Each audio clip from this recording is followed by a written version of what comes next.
All right, cool. Yo, what's up for everyone on the YouTube replay? I hope you're having a great day. We're going to dig into some of my favorite kind of stocks. We're going to be looking at dividend stocks, and these are my favorite kind of stocks because they pay you income. And for my tax bracket, literally 0% tax-free royalties, basically dividends every month, every quarter, just for owning them. So I want to go over some of my favorite higher yielding dividend stocks, and I own some of these. And then some of these stocks I don't own. And some of these are kind of boring, but it's always the boring stocks that do really good, in my opinion. And the first stock I actually want to go over is a really boring stock. It's really boring, but I believe, in my opinion, this one will give you 3% dividends and then 3% stock price appreciation every year if you buy Coca-Cola, even at their current price. This is a really great dividend stock, in my opinion. It says they have a 2.8% dividend. It's really closer to a 3% dividend right now. Check out the valuation. This is what's kind of cool. Coca-Cola, if you drink every time, if you buy this stock, every time you drink a Coca-Cola product, you'll be way more happy. Like Body Armor, Sprite, Fairlife, Monster, all their brands. And check this out. They're at a 22 forward PE, and they've been growing actually their bottom line quite nicely, their margins. So if we look at the revenue grew 5% year over year on Coca-Cola, but the net income, like real operating profit, well, grew 14%, which is a great margin expansion. But basically the net income grew 20% year over year. It was a great little growth boost to their margin, which was good to see. Yeah, their net margin went from 24 to like a 28. So yeah, Coca-Cola can easily afford their dividend. Like check out the past two quarters, or this quarter they made 3.68 billion. I'm going to be showing you exactly how much these companies dividend cost, and we're going to see if they're sustainable. And their dividend costs 2.1 billion a quarter. This is a weird quarter because they just it's two quarters combined, but basically it's $2.11 billion every quarter, which they can easily afford. And, you can tell they can easily afford it because check this out. They have so much leftover cash. They're doing buybacks right now, and not just buybacks, but look at the two most recent quarters. They paid off 2 billion in debt this quarter, a billion last quarter. So Coca-Cola is a bit of a more boring name, but there's a reason Warren Buffett's a huge shareholder. Actually, we can check out the Warren Buffett portfolio right here if you're curious about that. Buffett owns Coca-Cola. It's 9.4% of his portfolio, pretty big portion there.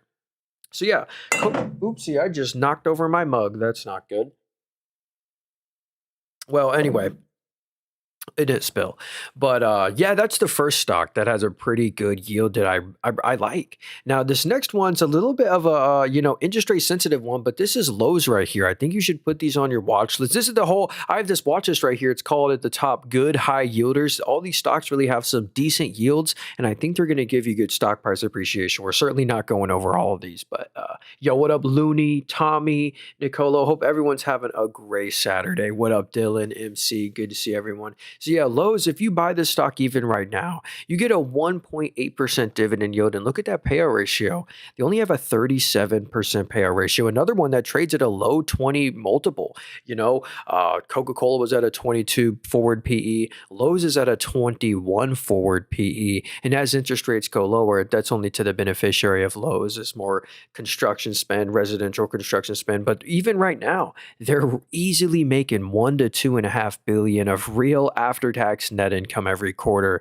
And let's go see how much their dividend costs. Remember, they have around a 2% dividend, or like a 1.5% dividend actually, but the dividend only costs 670 million.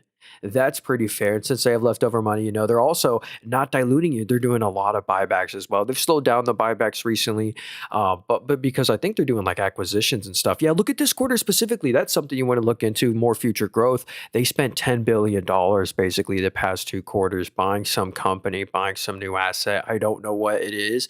I haven't really looked into them, but Lowe's is another nice one. That's kind of a boring one, but it's always like Buffett says, it's the boring names that usually do good. McDonald's, Coca-Cola, JP Morgan, for example. It's a bank. Actually, let me talk about JP Morgan, because if you're looking for another one that has a good yield at a low valuation, this is another great one. On the left, JP Morgan has a 2% dividend yield right now. So whether or not the stock goes up anymore, you're getting 2% of your money back just on a qualified dividend. And historically, they give you a good couple, like historically they've been doing like 7%, stock price appreciation on top of the 2% dividend. But if we go to their bottom line right here, you can't, they're too big to fail. They print in net income a quarter, 14, 15 billion in net income. That's incredible.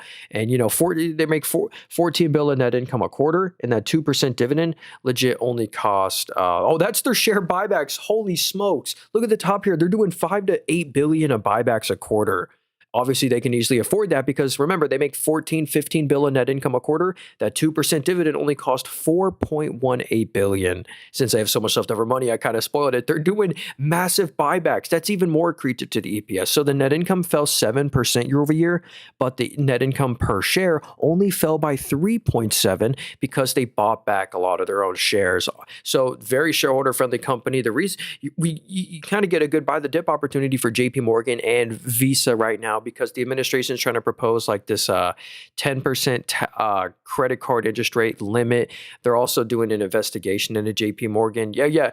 JP Morgan CEO warns proposed 10% credit card rate cap would harm U.S. economy, and the administration files $5 billion lawsuit against JP Morgan. So they're in a little bit of water, but fundamentals don't lie, and those are good numbers. And I trust them to I trust them to raise their dividend, and just is great. What app is this? Yeah, hey, this is a brokerage, or if you want to get it, it's in the link tree in my bio, very first link there. It's a broker called Moomoo, my favorite one. It's an affiliate link too, so it'll help me out. But yeah, first link there. So here's the next stock I actually want to go over. This is one I do own, not financial advice. I could be biased on this one, but I do own McDonald's in my dividend-only portfolio right here. And we are up 9%. And this is not just, a restaurant company. This is a whole different business. McDonald's is really a real estate and royalty company. If you go spend $100 at any McDonald's, 4% of that, a 4% sales and marketing royalty goes back to this stock, this corporation, as a royalty, literally 4% of every transaction. They also own the land. They own the real estate under 80% of all the franchise locations. So they're actually a huge real estate play and royalty play. So that's why their margins are so high. No restaurant has 32% net margins. That's because they're not a restaurant company. They're a royalty company. So they traded at a low valuation as well, 24 PE. They have actually, it's closer to around a 2.5% dividend. They just rose their dividend, but they have a 2.5% dividend. I see this as a pseudo REIT, and it's like this unique recession resilient play. Like if we do go into a recession, it's always good at McDonald's because historically in a recession, sales go up at McDonald's, and McDonald's is a smart thing. They acquire a bunch of cheap land. So anyway, McDonald's is a quality compounder. You should get 2%, or actually 2.5% dividends, 2% stock price appreciation, and then 2% same store sales growth for a total return of 7% a year at McDonald's stock if you buy it right now. Not financial advice. That does underperform, of course, the tech heavy S&P 500, but that's not really the goal here. It's kind of like a hedge if we do go into recession, and it does great if the economy booms. So it's just a good stock that just is a safe one to own in the long run. All right, let's look at one or two more here. Then we'll look at some of y'all's stocks. Sorry if I'm missing some of y'all's here. Actually, someone said Ford. I actually don't love this one as a dividend play. If we zoom out to Ford here, they're actually lower than they were in the year 2000. So you bought the stock in the year 2000, you're down 50%, but they are back. Or let's see their net income. Is it choppy? It's actually gotten a lot more consistent. Check that out. If we kind of average out the 4 quarters here, they are making around, $1 billion in net income a quarter, we'll call it. So do they have a forward PE here? They probably do. Oh, so they don't. So their net income is supposed to go negative, apparently. That's weird. There is just no EPS projections or something. Anyway, their current PE is a 12, but it's just like a low margin competitive business. Here's their net margin right here. It's a couple percent. That's why my favorite carb play, it has a way lower dividend. Like check out the dividend on Ford, you get a 5.5% yield, but it's really choppy. I just be careful with Ford. If you want a better car play, in my opinion, and I just bought this one. It has actually an exactly 1% dividend yield. Check out ticker symbol RACE right here. They have over 1% dividend yield, and check out their net margin. They have a 20% plus net margin. Pretty impressive. So I've actually been dollar cost averaging into RACE. They're also at like a good 52-week low level. In this rough environment, you certainly don't want a full-size position of stock like this. Slightly nibble on them. Don't go crazy. But I do like Ferrari.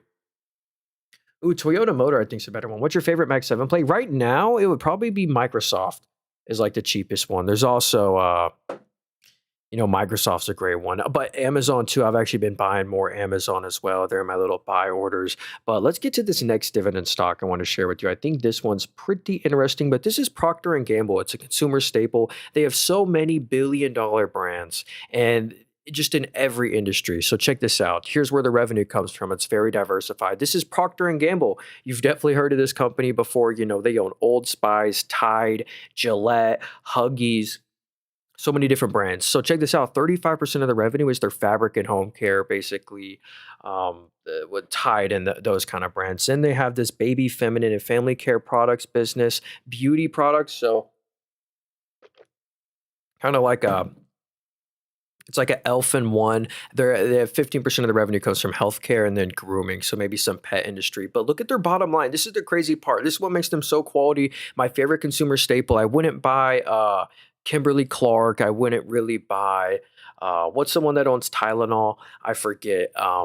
It spun off from Johnson& Johnson. But anyway, Procter& Gamble is my favorite consumer staple play. They're easily making over $4 billion of net income a quarter. And let's go see how much your dividend costs. Yeah, here's the cool part. You get a 3% yield on this company, and it's a very safe yield in my opinion. The forward PE is a 20. So another one it's not some really expensive company. They're cheap. They're at a 20 PE right here. But check this out right here. They're making $4 billion in net income. Let's go see how much exactly their dividend cost a quarter, just for the fun of it. That's what we like digging into. Yeah, at the top here, it costs $2.5 billion, so they can easily afford the dividend. They're making $4 billion a quarter, and since they have so much leftover money, check out the buybacks. That's even better. Since they have leftover money and the stock's cheap, they're doing $1 billion of buybacks a quarter, sometimes more. So Procter& Gamble is certainly a cool one you could put on your watch list if you're looking for a bit of a higher yielding one, 3% yield, another low PE ratio kind of stock. So this next dividend stock I want to get to is one I do own. I just bought them. I'm down on them actually. Check this out. We're actually going to go over AbbVie. We're just down a little 0.2%. So you could get it at basically the same cost basis as me. And in my opinion, you get a 3% dividend yield on this one. And in my opinion, you're going to get 3 to 4% stock price appreciation every year on top of that, because it's not just some high yielding, they actually have a higher yield than this. It says a 2.95. They actually have like a 3.1% yield. But check out the forward PE on the right. Another cheap one. It's a 25 forward PE. So what does this company do? What is AbbVie? They sell a few different prescriptions, and this is what I believe is going to lead to the 3-4% stock price appreciation on top of the 3% dividend. They own Skyrizi right here, and I can't explain how impressive this is in the middle here, the year-over-year growth. It's up 46% after 50%, after 50% growth, after 85. It just hits a new record every year, every quarter, and these are great growth rates, and that's their largest prescriptions, the largest parts of their business. So I love that that's growing the most. Then their second largest prescription, Ren VOQ, it's also growing very nicely. It's up 35 after 45 after 55. So they own a bunch of these different prescriptions right here, like, I don't know, Botox therapeutic. It just get like this one's up 16 after 13 after 7. So the growth rate's going. I just like the growth on AbbVie. Most of the revenue does come from the US, which I like. And the forward PE is cheap. So that's another one that I do own. So I might be biased here. I also own McDonald's, but that's a great one that has a high yield, but will also, I think, give you nice stock price appreciation on top of that. So hopefully that one was helpful there. What app are you using? Yeah, hey, this is a broker. If you want to get this app, help me out. It's in the link tree in my bio, very first link from my affiliate link. You can just type in it a Google brokerage called Moomoo. Yeah, my favorite app to buy stocks, and you can analyze stocks on here, and you get the nice. It's free, costs nothing. Okay, let's check out this next one right here. I want to go. Oh, should we take a break and look at a few of y'all's stocks? Do you like Visa? Yeah, let me get to Visa. This is more of a dividend growth name that's at a very fair valuation. We looked at JP Morgan. I think Visa is going to be a little growthier than JP Morgan. So check this out. If we look at the valuation, this is what's crazy. This is why Visa is pretty fair. Actually, I think they're cheap. They're at a 25 forward PE. That is pretty fair. A 25 forward PE, and here's their bottom line, their net income. They're easily making $4 or $5 billion net income a quarter. Here's the crazy part. Their dividend yield's very low, but that also means they have a very low payout ratio. So their dividend only costs $1.1 billion a quarter. So what are they doing with all their leftover net income? This is my favorite part about Visa, why I think they're a great stock. They do $4 to $5 billion a share buybacks a quarter.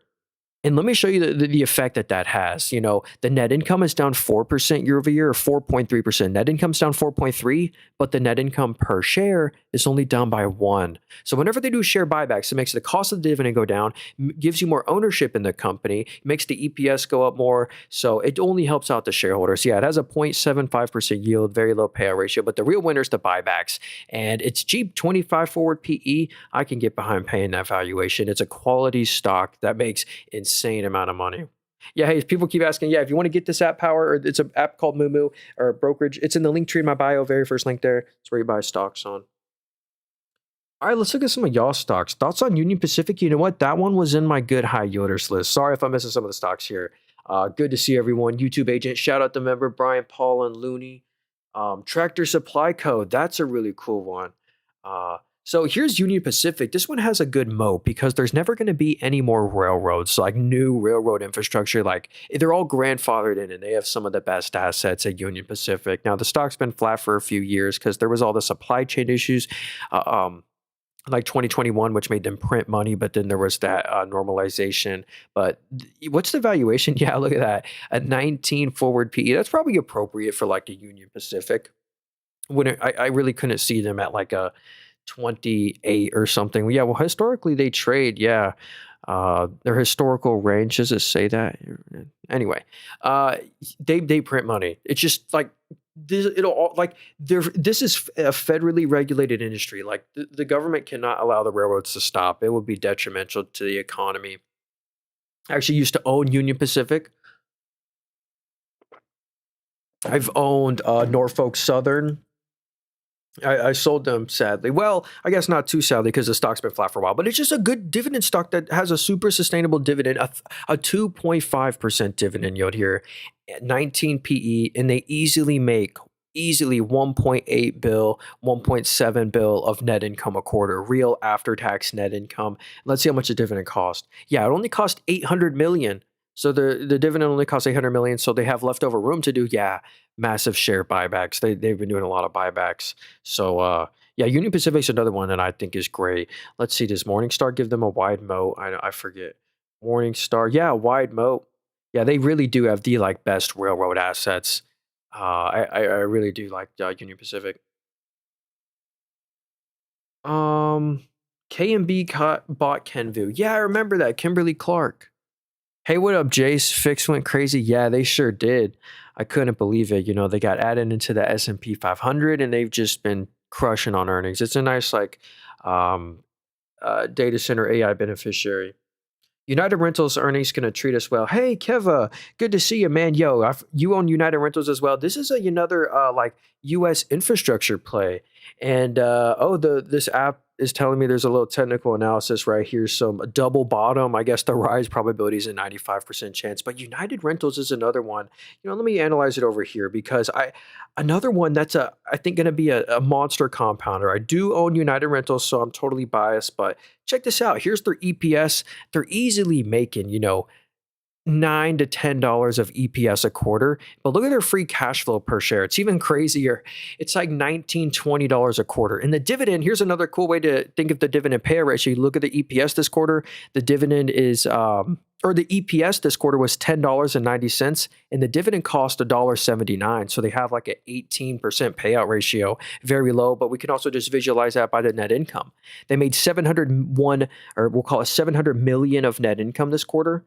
And the dividend cost, where is this? Yeah, the dividend only cost 115 million.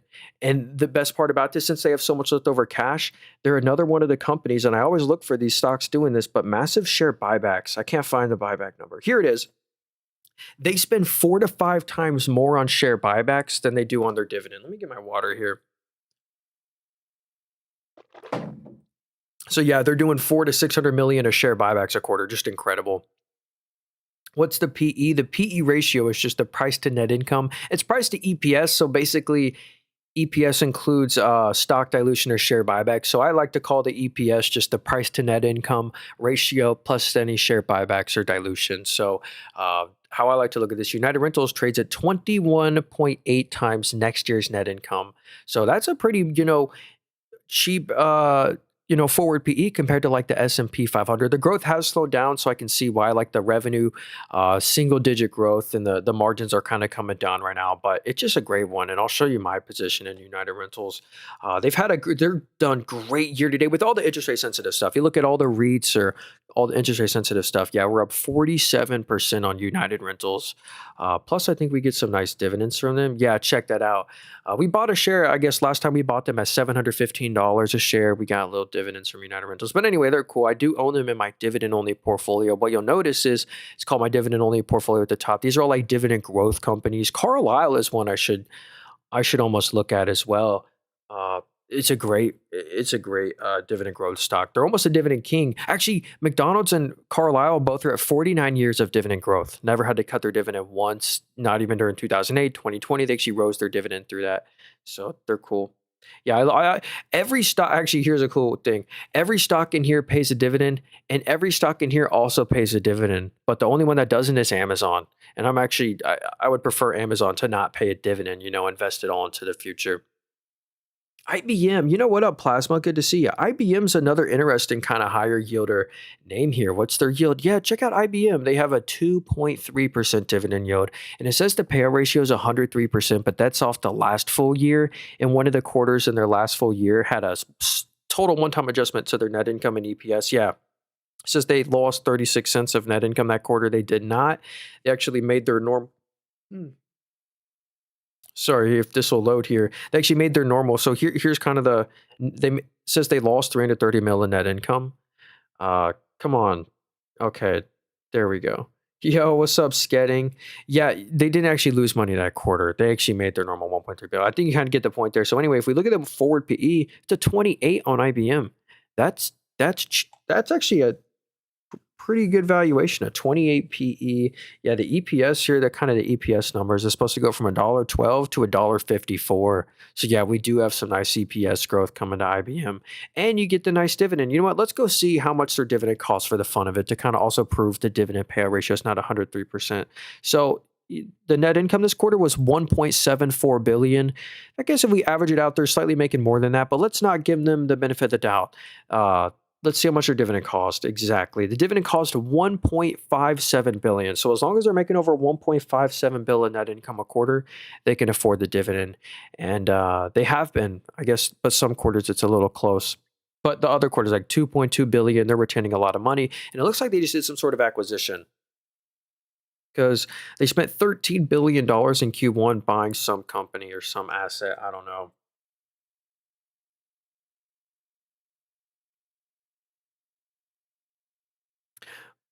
Mary says GLW. Hey, what up, Northern Jays? Good to see you. This is a fiber optic play. And wow, look at that. They're pretty much at an all-time high. This app is telling me there's a double bottom, 91% rise probability. But yeah, if we look at this company, their optical communications business is the leader here because all their other businesses are kind of not growing too much, but this is the main growth driver here. As these like TPUs and GPUs need their solutions. So the revenue's up 20% year over year and the profits are up 95. So if we go to the gross margins right here, it's up 10% year over year. Net margins are up crazy too. So everything here is really headed in the right direction. What's the forward multiple here? A 34.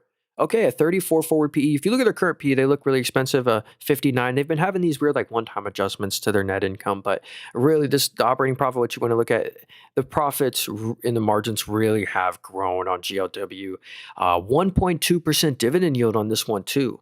My favorite alternative play and kind of their number one competitor, these two stocks always move like identical actually. They always move together pretty much. I think Amphenol with their new acquisition has kind of been performing a little better, but yeah, kind of, or they rhyme together. So I actually like ticker symbol APH. APH is the main supplier for Google's TPUs. Their largest customers are actually Google and NVIDIA. NVIDIA also uses their copper cables for their NVLink spine products and stuff like that. And they've also just seen that same incredible margin growth, like revenues up 53 and the profits, the net income's up 100%. So the margins here are crazy. So the GLW, Amphenol, these are seen as like the nervous system of AI. Like they're like the infrastructure like plays. They're pretty cool. I'd probably not buy IBM at these prices. Yeah, me too. I'd probably wait for a dip. CEG have been good to me. I bought the divs. Yo, CEG I think is a steal of a deal. Hey, that one dude, he said APX. Wait, AXP or APX there? I don't know if APX is a stock. Well, actually, I don't know. Maybe we can look it up here. Oh, and can we look at YOU? And hey, Tyrant, what's up, Tyrant? I actually can't find APX stock. That one, dude, or unless is it this Australian or Canadian company? Let me know what the name of that one is, and we'll try and find it. So this one's a bit of a weird one. I own this one as a small position. You probably don't want to have it as a huge size position, but this is ticker symbol U, YOU. This is Clear Secure. We've owned them for actually probably a couple years, or I don't even remember. Oh yeah, here's where we bought them. They're actually during the April dip down there. So yeah, we have 15 shares of Clear Secure. They're a dividend growth name with a 1.5% dividend. If you've ever been to an airport and you see those like Clear Secure digital scanning machines, that's this company right here. And airports are federally regulated. It's hard to, there's no real new competition for them unless the government decides to actually innovate. But that's what's so cool about Clear Secure. There really won't be any competition. And check out the revenue just up and to the right. Every quarter just hits a new record, and not just the revenue, but the profits, the net income. Check this out. This quarter specifically was incredible. 52 million was the before tax number. The after tax number was 45 mil. They had a one-time adjustment this quarter. That's why I was looking at the operating income for a minute. But the operating income is just the before tax number, before interest number, but the net income's the after tax number, including interest too. So yeah, they really did net 45 million after paying taxes. Let's go see how much their dividend cost. So they made 45 mil, and the dividend only cost on the left 12 million. But if you're wondering, why does it say 37 million right there? Why does it say it cost 37 million? Because this company frequently does special dividends. If you kind of look at the fourth line there, it says special dividend. They make so much money that they're doing these kind of special dividends. So that's not, this one's pretty decent. I have it as a small position. Right now's valuation to allocate new money isn't amazing, but there's certainly a cool stock, a kind of niche name there. Okay, let's check out more here. I see people saying Casey's, CASY. Is that like Casey General Stores? I think this has been one of the like best performing stocks. Check this out right here. Unbelievable, like Nvidia type performance, and it's just a boring stock. All they do is own a bunch of general stores. I guess I can show you their website real quickly, just to get. Oh, I guess they are like a gas station. Maybe I've never been to one, but some kind of convenience store, specialty retail. So check this out. We go to their net income. It's grown nicely year over year. But the crazy part is like the numbers are up double digits. I wouldn't expect like even though this is really impressive, I wouldn't expect the stock to do this well. So I am surprised about that. What's the valuation here? On a forward PE. So a 33 forward PE. Yeah, I wouldn't really, but this makes Sprouts Farmers Market look like a steal of a deal. I've kind of been slowly nibbling on Sprouts Farmers Market right now. But yeah, this company easily makes, if you average it out, like 150 mil in net income a quarter plus. So they pay a dividend. Yeah, a very small yield, but a very low payout ratio as well. These are the kind of stocks I like. They choose not to have their dividend very high. So congrats if you're a shareholder of Casey right here. They've just done unbelievably well. Maybe they're like a recession resilient play. Like if we go into a recession, consumers are looking for more value. It's kind of like the dollar stores kind of go up. Maybe KC does, but they've been doing a lot better than like everything. Walmart's done great too, actually. Walmart is a great example of like a very boring stock, but like Nvidia type returns. Okay, come on, Wi-Fi. I want to pull up Walmart stock. There we go, Walmart. Um, yeah, it's just done. Like, look at the stock price right here. It just doesn't go down. They're doing great with Sam's Club. I guess there's a little, what is this right here? I guess there's a little bullish continuation triangle. Walmart has close to like a 1% dividend yield. So here's a bit of a higher yielding name that I just want to put a warning about. This is Energy Transfer. This is actually an MLP. And what an MLP is basically a master limited partnership. So if you buy this stock, it's actually not a stock. You're buying units. If you buy this, you're actually a partner in the company, and they send you a K-1 tax form, which is notoriously complicated to fill out. So if you don't know what that is, if you weren't aware you're getting one, I just wanted to bring that aware. But because of that, because of how the structure is an MLP, they have these crazy high dividend yields that are sustainable, usually 7.25% dividend yield. So yeah, they own a bunch of oil pipelines. So yeah, just be aware of that K-1 tax form. And they're not taxed as dividends either. They're taxed at the higher tax bracket, not like a normal dividend like that's taxed at long-term capital gains. Those dividends are short-term capital gains. Oh, did I get to AMPX or what was that one? Ampress Technology. Okay, let's check this one out. They are on my watches. And hey, shout out to Tangrika. No way. With the 21 roses, I appreciate you. How you doing? If you have a stock you want me to look at, let me know. I'll definitely do that. Can we look at HII? Yeah, we'll do that one. Um, and try and get Netflix. Yeah, Netflix is a really good stock to nibble on right now too. So here's Ampress Technologies. They're small. They're only worth $1.5 billion. So just beware. You probably just want to have the allocation to this one low. But it looks like this company sells batteries. Let's see how the battery sales are doing, actually. I am curious. So yeah, that's really impressive growth. As long as they keep up this growth, I mean, I can totally see why this stock has done so well, specifically on these earnings days, why they're gapping up, because these are impressive numbers. Is that like beating on expectations? Yeah. Analysts expected 16 mil. They did 21, or they beat every quarter. And at this growth rate, like 25 mil annualized, they're going to be doing 100 million of revenue a year, on a forward kind of metric. And they're narrowing their losses. That's what you want to see. So the revenue's up and to the right, and the losses are narrowing here. They only lost 4 mil this quarter. That's basically nothing. A huge step in the right direction from losing 10 mil a quarter at their market cap. Looks like they're fortifying their balance sheet too. Check that out. The assets are growing. Liabilities are staying the same. I'm guessing from stock issuance. Yeah, CR diluting you a little bit, but I don't blame them with the stock doing this well, selling a commodity like batteries. Um, yeah, as long as they keep beating on their revenue expectations like they have been, the momentum will probably keep up here. Looks like US is 34% of their total revenue. So there you go. Some sort of like niche, pure, small battery play. Thoughts on UEC and UROY? Let me check out UROY first. I've never heard of this one. Oh, uranium royalty. Okay.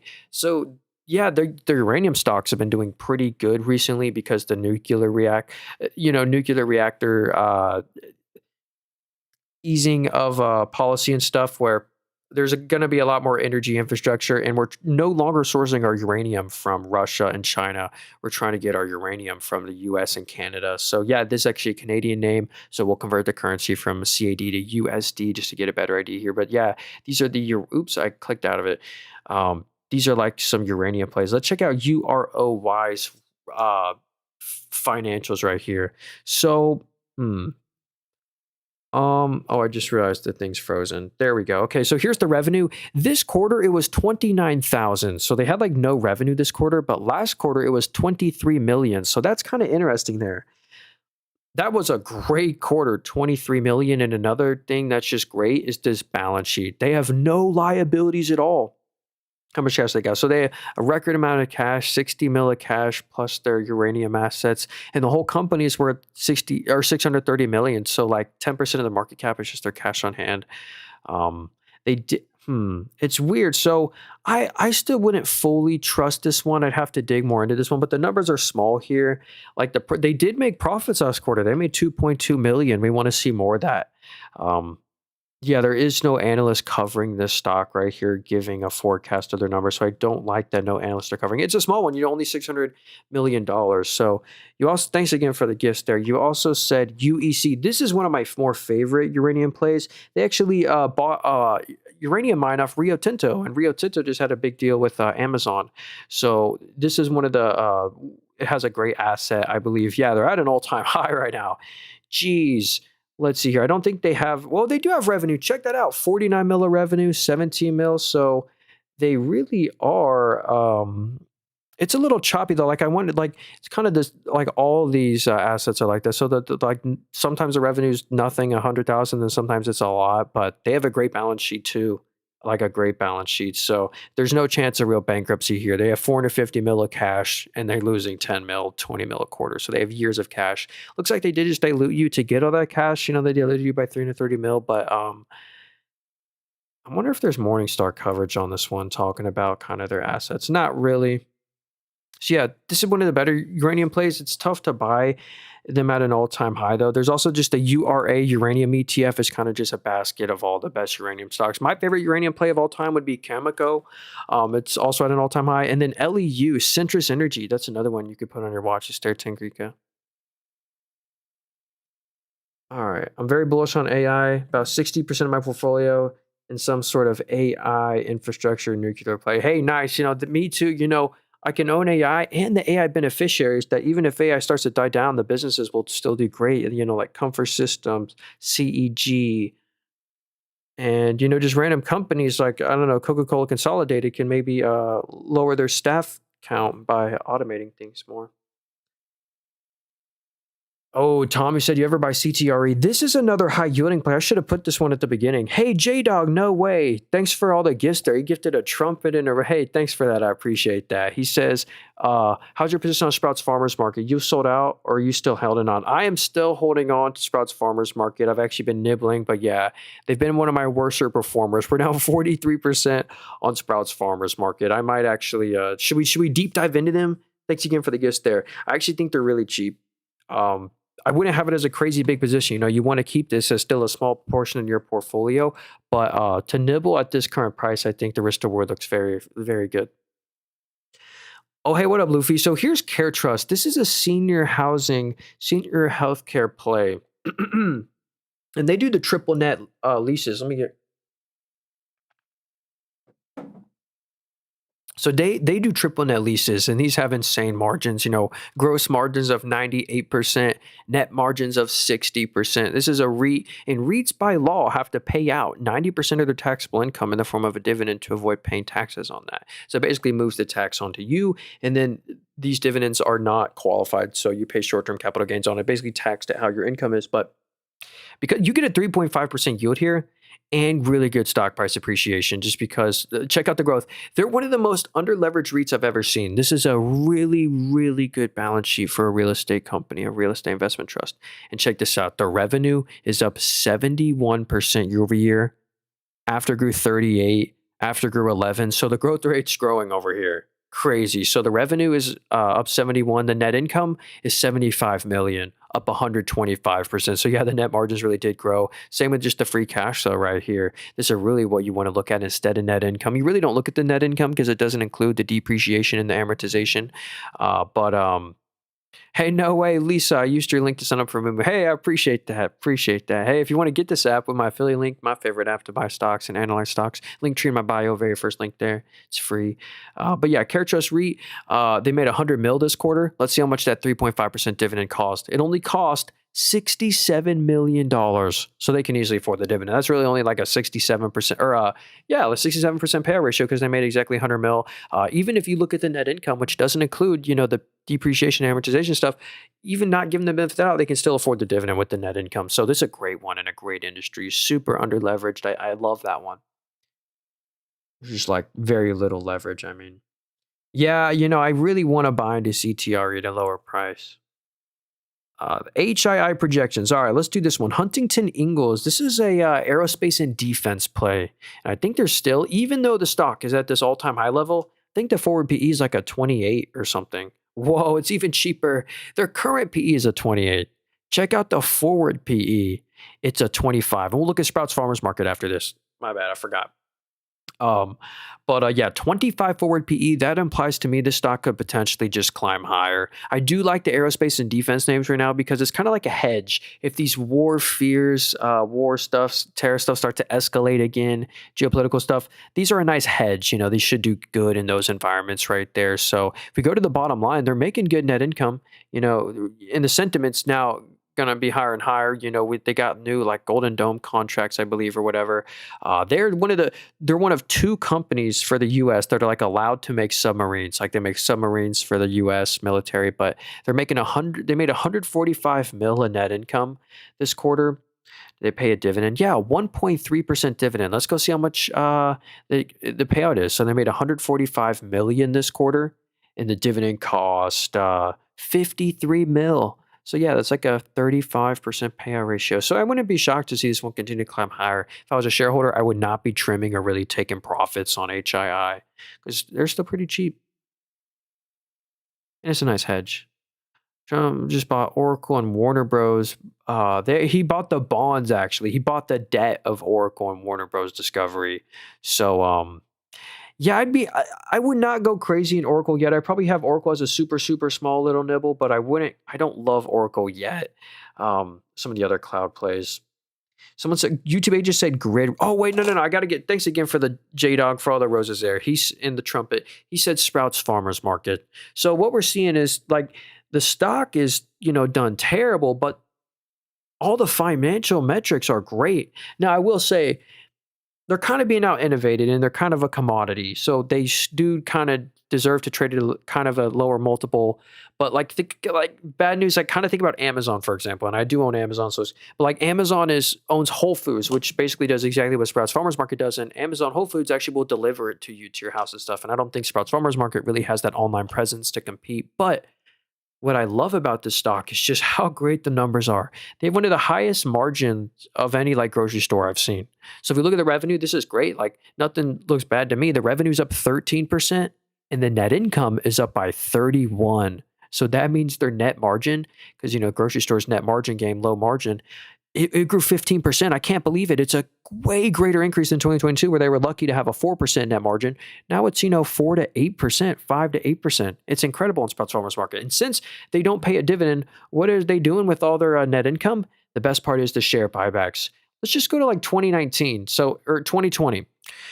There was kind of on the right there. There was 118 million shares in 2021. That's not that long ago. 2021, 118 million shares. Now today, there's 98 million shares.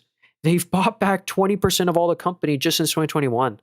So their share buy, they've slowed. They didn't buy. What I loved is they didn't buy back any stock when it was way up here at like 150, and now they're starting to resume the buybacks way down here, so they don't pay a dividend. Anyway, I'm certainly not selling out of my Sprouts Farmers Market, but it's one that with that commodity, you don't really want to have it as a big size position just for that.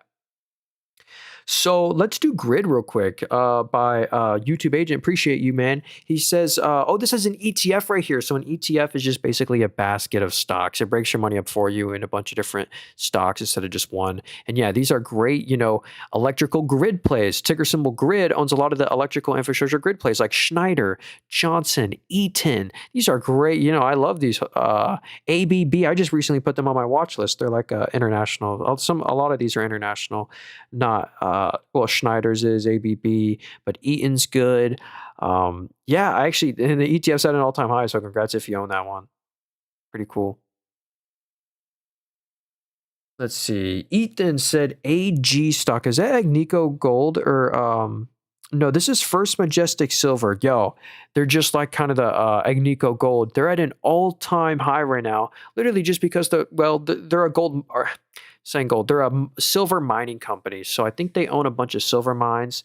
It should show it once it loads here. It should show the mines that they actually own.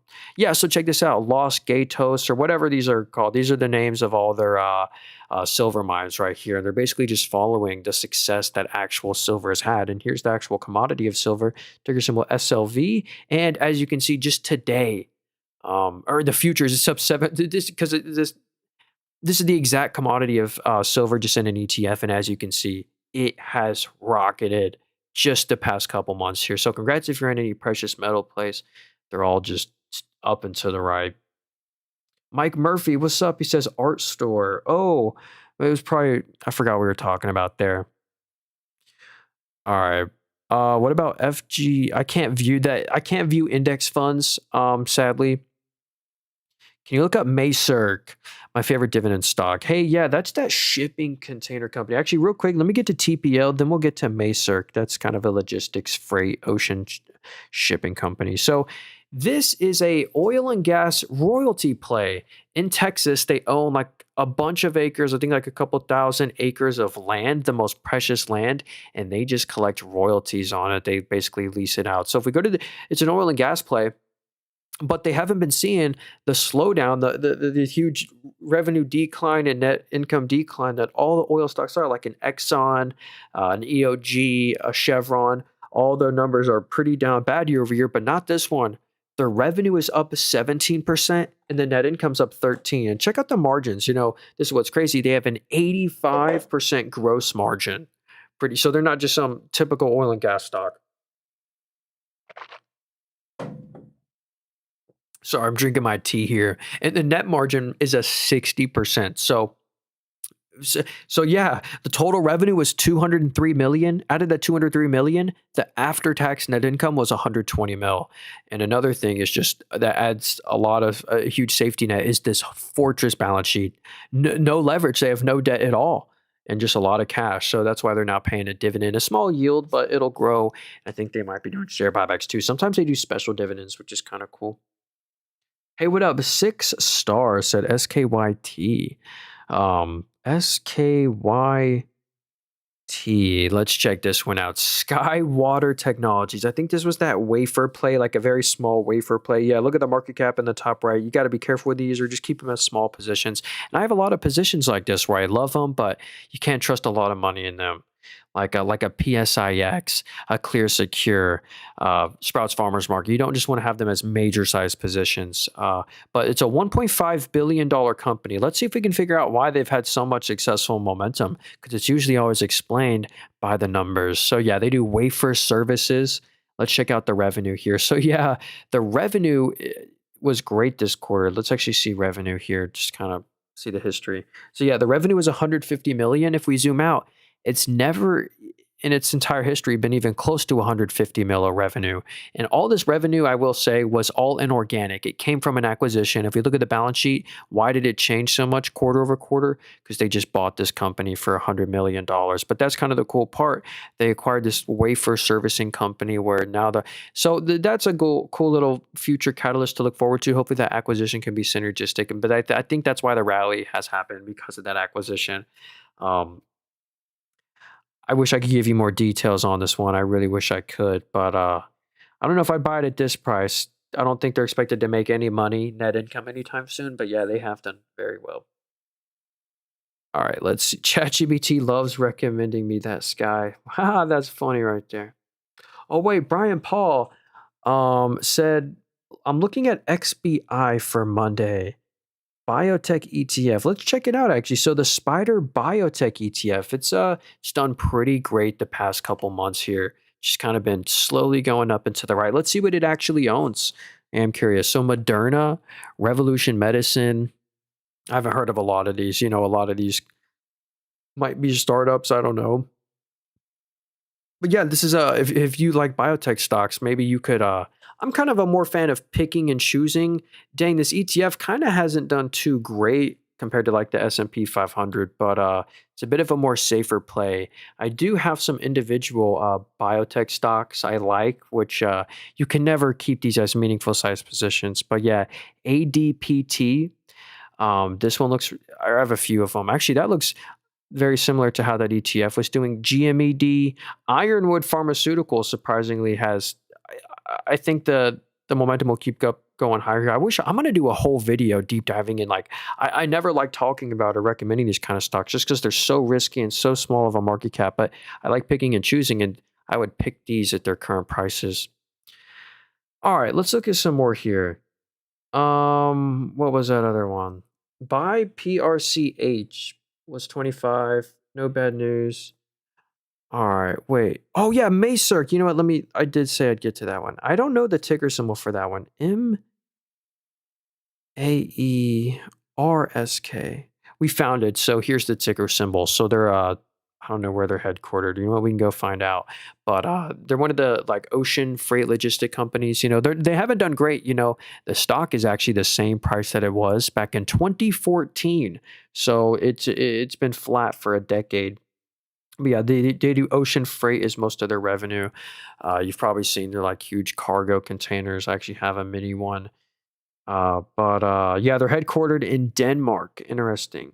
So let's check out their net income because that's what matters here. So the revenue did fall 10% year over year, and the net income fell 60.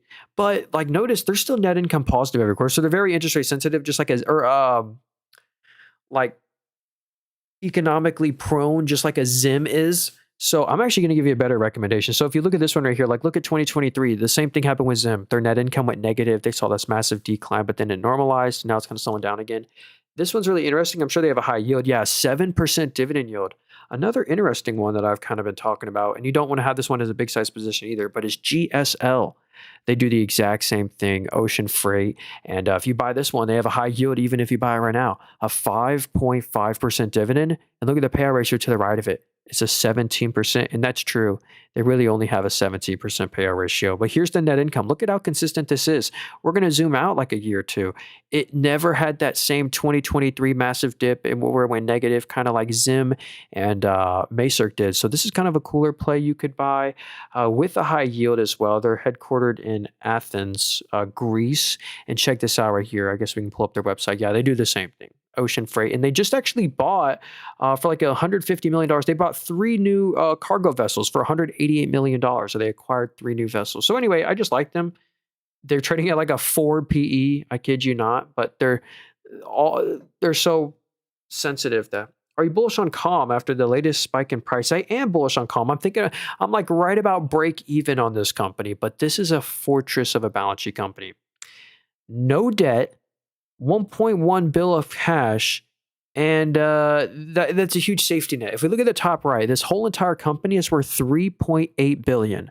Remember that the whole company is worth $3.8 billion, and they literally have $1.14 billion in cash with no debt. So over like basically 30% of what you're paying, 30% of the market cap is just their cash on hand. We're starting to see a normalization to, there was the huge bump in egg prices. So we're kind of comparing to it's a tough comp. It grew 82%, but now it's down 19% year over year. So we're seeing that normalization. It's a total commodity. What is Calm? It's a pure chicken egg play. Chicken egg commodity stock, and they have a dividend. They have a rule where the dividend actually changes every quarter. It's around, they pay out 30% of whatever they make, sometimes like 40, but like it was 71 cents, then it was $1.38, $2, $3. So it changes every quarter just based off how much net income they make. So I just love the rules here. Yeah, they just sell egg products, so pretty cool, pretty boring, but I do own them. They make nice net income and free cash flow. It's the one you got to have as a small position too. You don't want to have them as a big size position because they're so commodity. Like, oh, we're down on Calm. So we're down 0.55%, but they have had a nice rally the past like week too. I know what you're talking about there. All right. Here's one. Fresh Pet. They sold significantly, but hey, what's the ticker symbol for Fresh Pet? Or I don't know. It's a mix of mid caps. Could bounce to all-time high. Keep my eye on XPI. Yeah, it's one to put on the watch list for sure.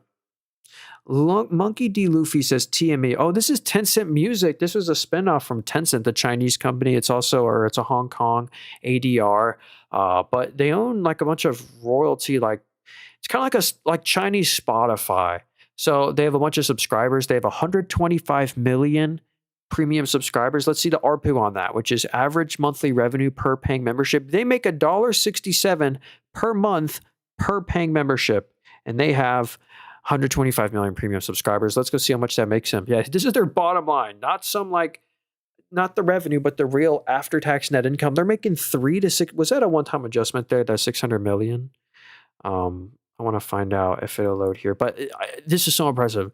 3 to 600 million of real net income a quarter. Yeah, so that was a one-time adjustment. It says they made 600 mil. They didn't actually, but it was still a record, up 30%. Incredible. What's their net margin? They have a 25 to 30% net margin. That's really good. What about the free cash flow? So yeah, these subscription model companies, fortress balance sheet, no leverage, no debt, a 1% dividend yield here. What's the forward PE on this company?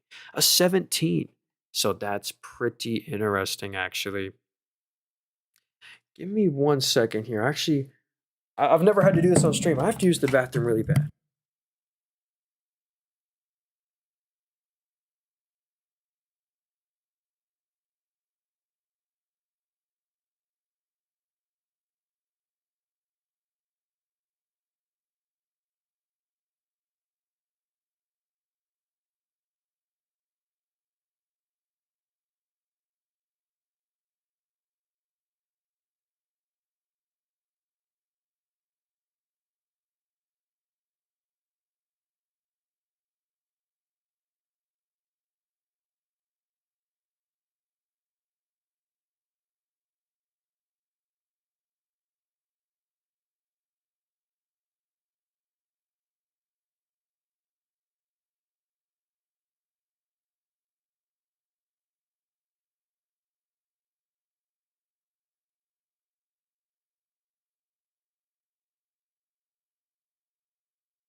All right, I am so sorry. I am back. I don't know.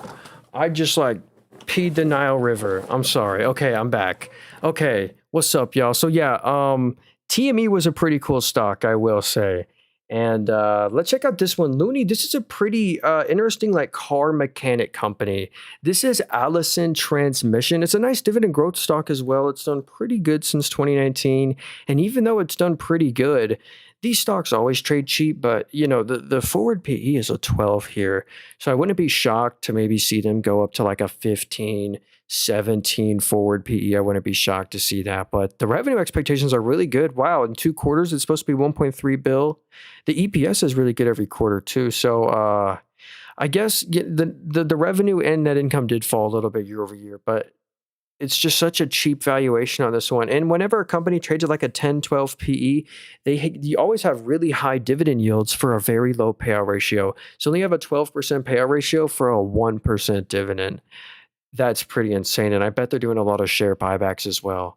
So let's see what they do. Design, manufacture, and distribution of vehicle propulsion systems. Interesting. Yeah, they're making usually 150 to 200 million net income a quarter. I think they might be doing some sort of acquisition. I don't know.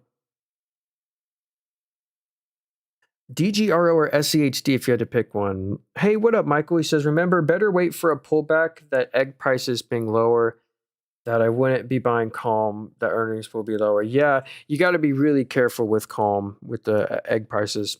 But it's kind of like a nice hedge, if, commodity price hedge, if the bird flu picks up or more chicken facilities get burned down, the supply chain has any issues, Calm will be the main beneficiary. What can I know what platform you're doing for your research? Yeah, hey, this is a brokerage where you buy stocks on. If you want to get this app I'm on, it's in the link tree in my bio, that very first link there.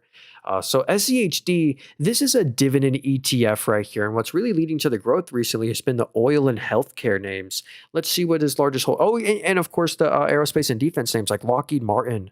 Yeah, they've had a nice rally this past week.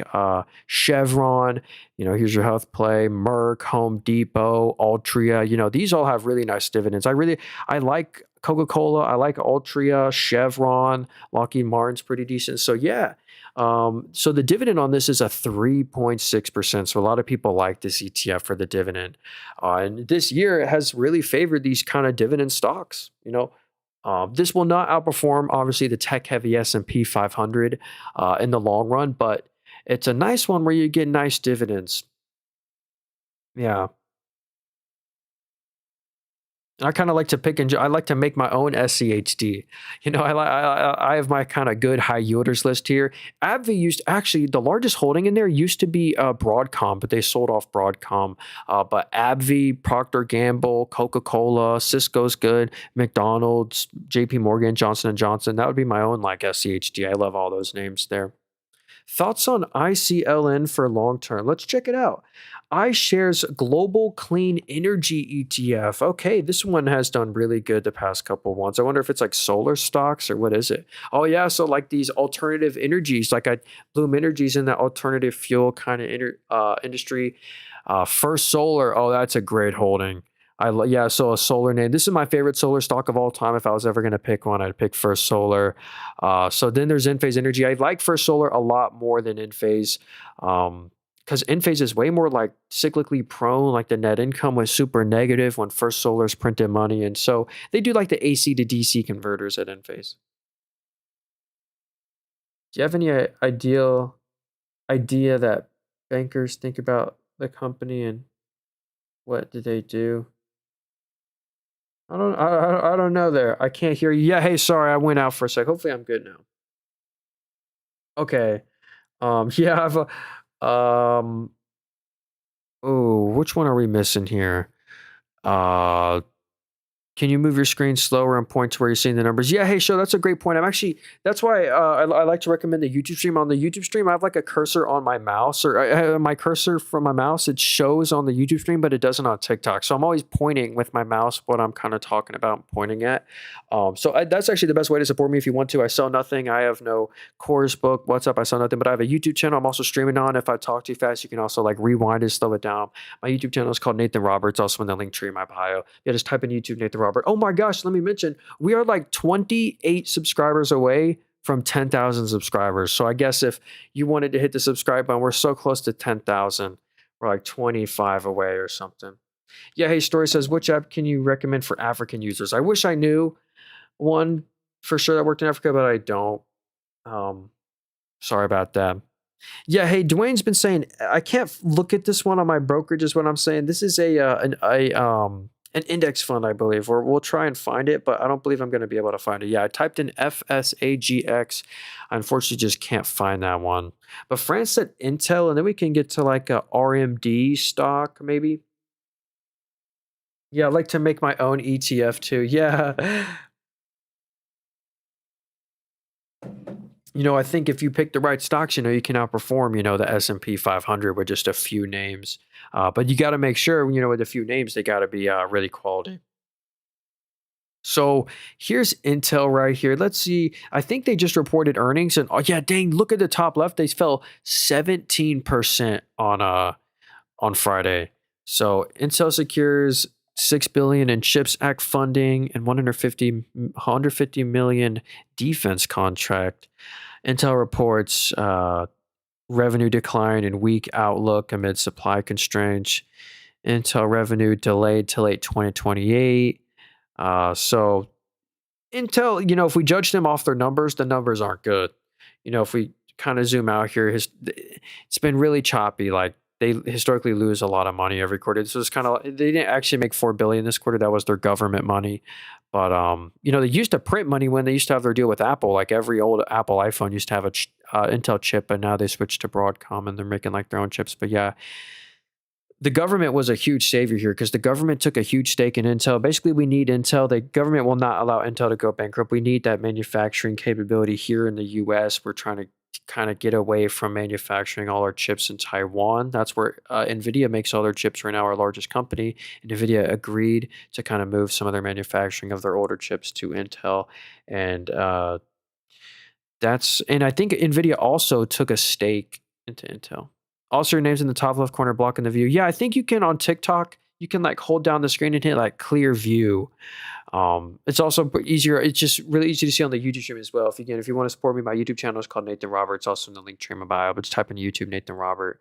What's this one? Skedding says, can you look at AMG? So this is Affiliated Managers. I've never heard of this company, but the stock has done phenomenal. Let's go see if we can figure out why and what the valuation is. So that's a cheap forward PE. If you look on the left, then PE is a 19, but the forward PE is a 13. So that actually makes this company, like, even though they're at an all-time high right now, I wouldn't be shocked to maybe see them just continue to climb higher, maybe stretch up to like a 15, 16 forward PE. Let's see what they've done. So they missed on revenue, but that must have been an adjustment. So but the forward PE really is a 13. Like if you look at this analyst projections, it's supposed to go from 320 to 450, but they usually miss slightly on projection. So maybe it's like a 15 forward PE, but revenue growth is kind of slow, single digits, 2.2, 1.4, 0.6. So, low, like doesn't really beat inflation, low single digit revenue growth, but they do make great money every quarter. Yeah, they didn't actually make 290 mil in net income. They only made like 150, 160 mil in net income. So, they pay a dividend. That was a 0.1% dividend, but the payout ratio is a 0.2. So they pay you 1 cent a quarter, and each share is $320. So hey, there could be a lot of future dividend growth there. They do pay a dividend technically. You get your 0.01% dividend yield. Let's go see how much it costs for the fun of it. So they make 150 million this quarter. The dividend costs $300,000. Wow. So very low, obviously. But anyway, interesting name here. Let's go look at what the company does for a quick second. Looks like a strategic partner and long-term investor in independent investment firms globally. Long-term value. So they own like companies and stocks, maybe that's what they do. So they're just like so they have 804 billion AUM. Assets under management where they collect fees off of or something for advising it. I don't know. Pretty interesting there. Memory shortage, will MU keep spiking? Hey, what up, Nick? So down a little. Talking about a company, I get confused. Hey, my bad there. Yeah, I do go a little fast. Intel could fall back down to $20 or below like they did during the summer. Yeah, that's why I'm not owning Intel. Actually, I do own AMD, and I just trimmed one share of AMD because I certainly wouldn't buy AMD at this price. But yeah, for a first time in a very long time, I did sell one share of AMD uh, for 250 bucks. But yeah, anyway, we're still up 107%. They're still our largest position in here. And with that, actually, with the money, with the proceeds, I bought a share of Futu. Maybe I can go into that. Where is Futu? They were just, oh, there it is. I just bought one share at 161 or basically 162 bucks. Yeah, they're my little buy orders. I've been trying to buy more of this one. I don't care that, I'm raising my cost basis. This is just a quality name. They're kind of following the same downtrend momentum that kind of Robinhood and Webull are both facing right now. Happy weekend. Hey, Ren. Yes, sir. Happy Saturday. May I know what website platform you're using? Yeah, hey, all these apps I'm using, these are all brokerages where you buy stocks on. They all ask for your information, send you a tax form. They're all brokerages. They're all in the link tree in my bio. My favorite one, the one I've been using the whole time, my favorite app, cost nothing, no commissions, best analysis tools, is this one right here, Moomoo. It's the very first link in the link tree in my bio. Robinhood's the second link. So they're all in the link tree. Okay, ooh, I see some interesting names there. So out of SHD and DGRO, which one would you choose? Oh yeah, I didn't look at DGRO. I think this is another dividend growth kind of ETF. So what's the yield here?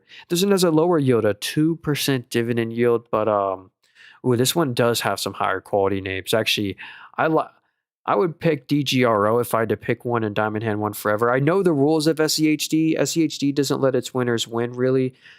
I but I don't know if this one does either. But I like that. I love Exxon, Johnson Johnson, JP. I love all their top names. Like I'd individually own all of these top names happily. So I'd pick DGRO. There'll probably be a little bit more growth. It would give you a better total return every year. But I guess if you want the slightly higher dividend, SHD is still better. Like putting your money in SHD is still better than just not investing. You know what I'm talking about. Thanks again, Rand, for all those gifts there. I do appreciate that. Um, How do you feel about companies TNGX? Let's check this one out. TNGX right here. Oh, I can't type. Okay. TNGX. Tango Therapeutics. So a small one. They're only worth $1.5 billion. I don't know much about, or I don't know anything about this one, but do they have revenue? So they do, like the highest amount of revenue ever. This was like a great quarter. 53 million of revenue. Did they profit on that? And no way. They really did net 14 million of net income.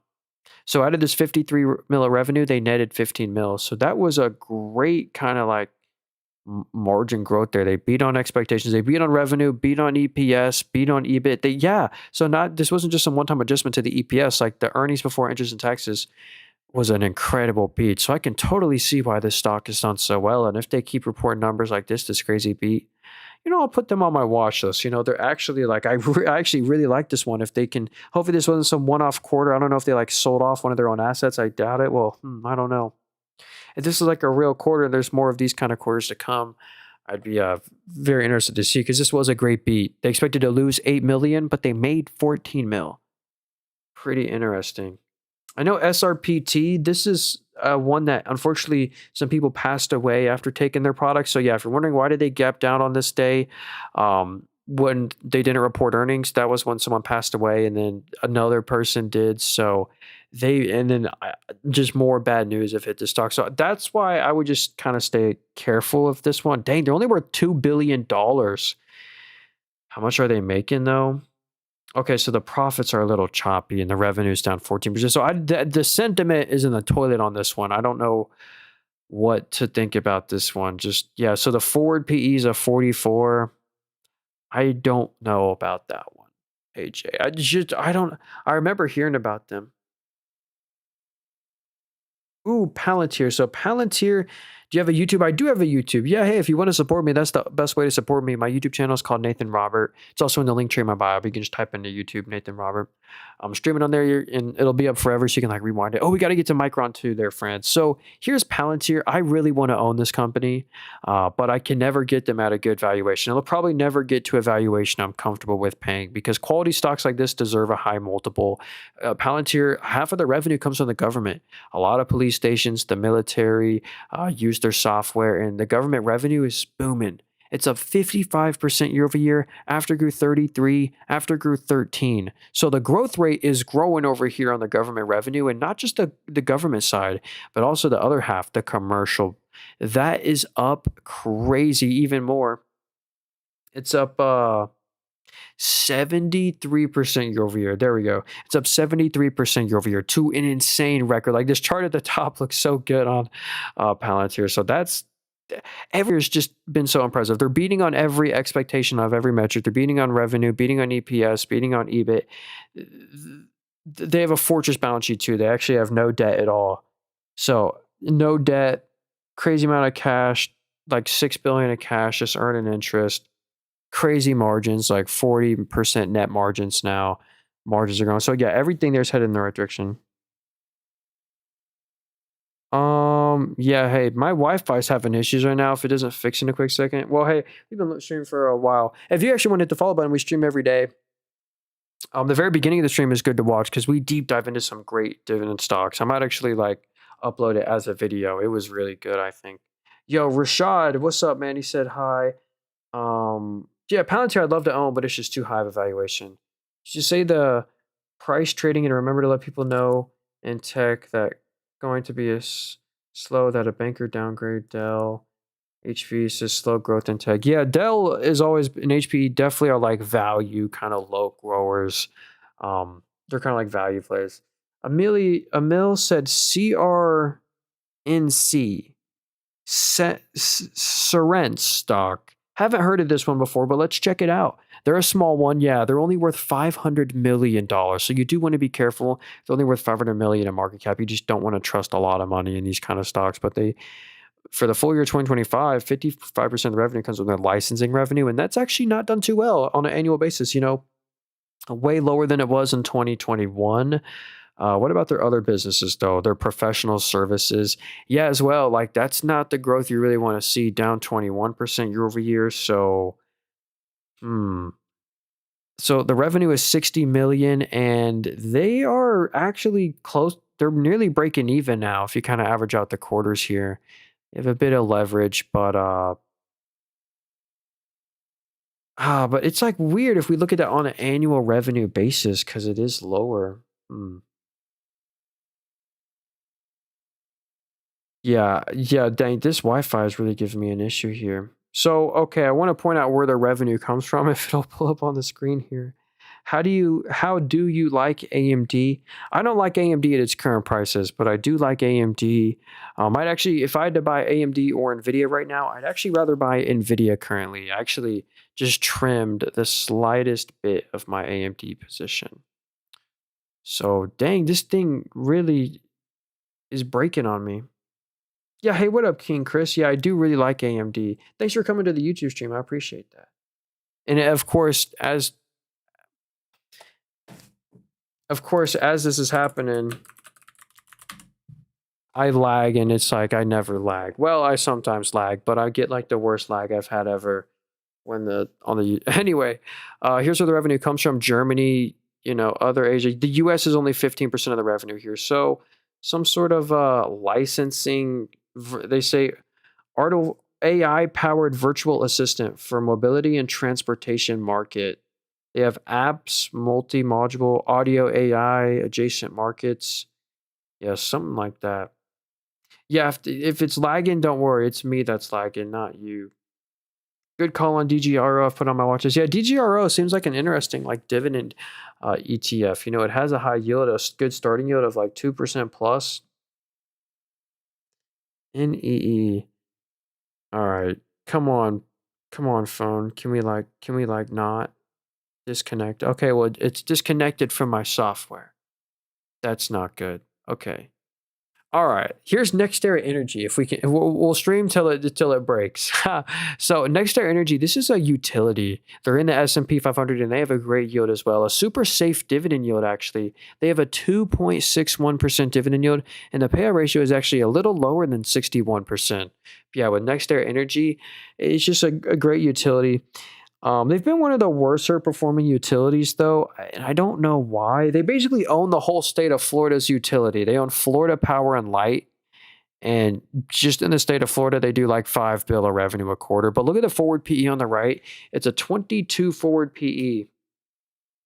Yeah, the bit rate is cooked.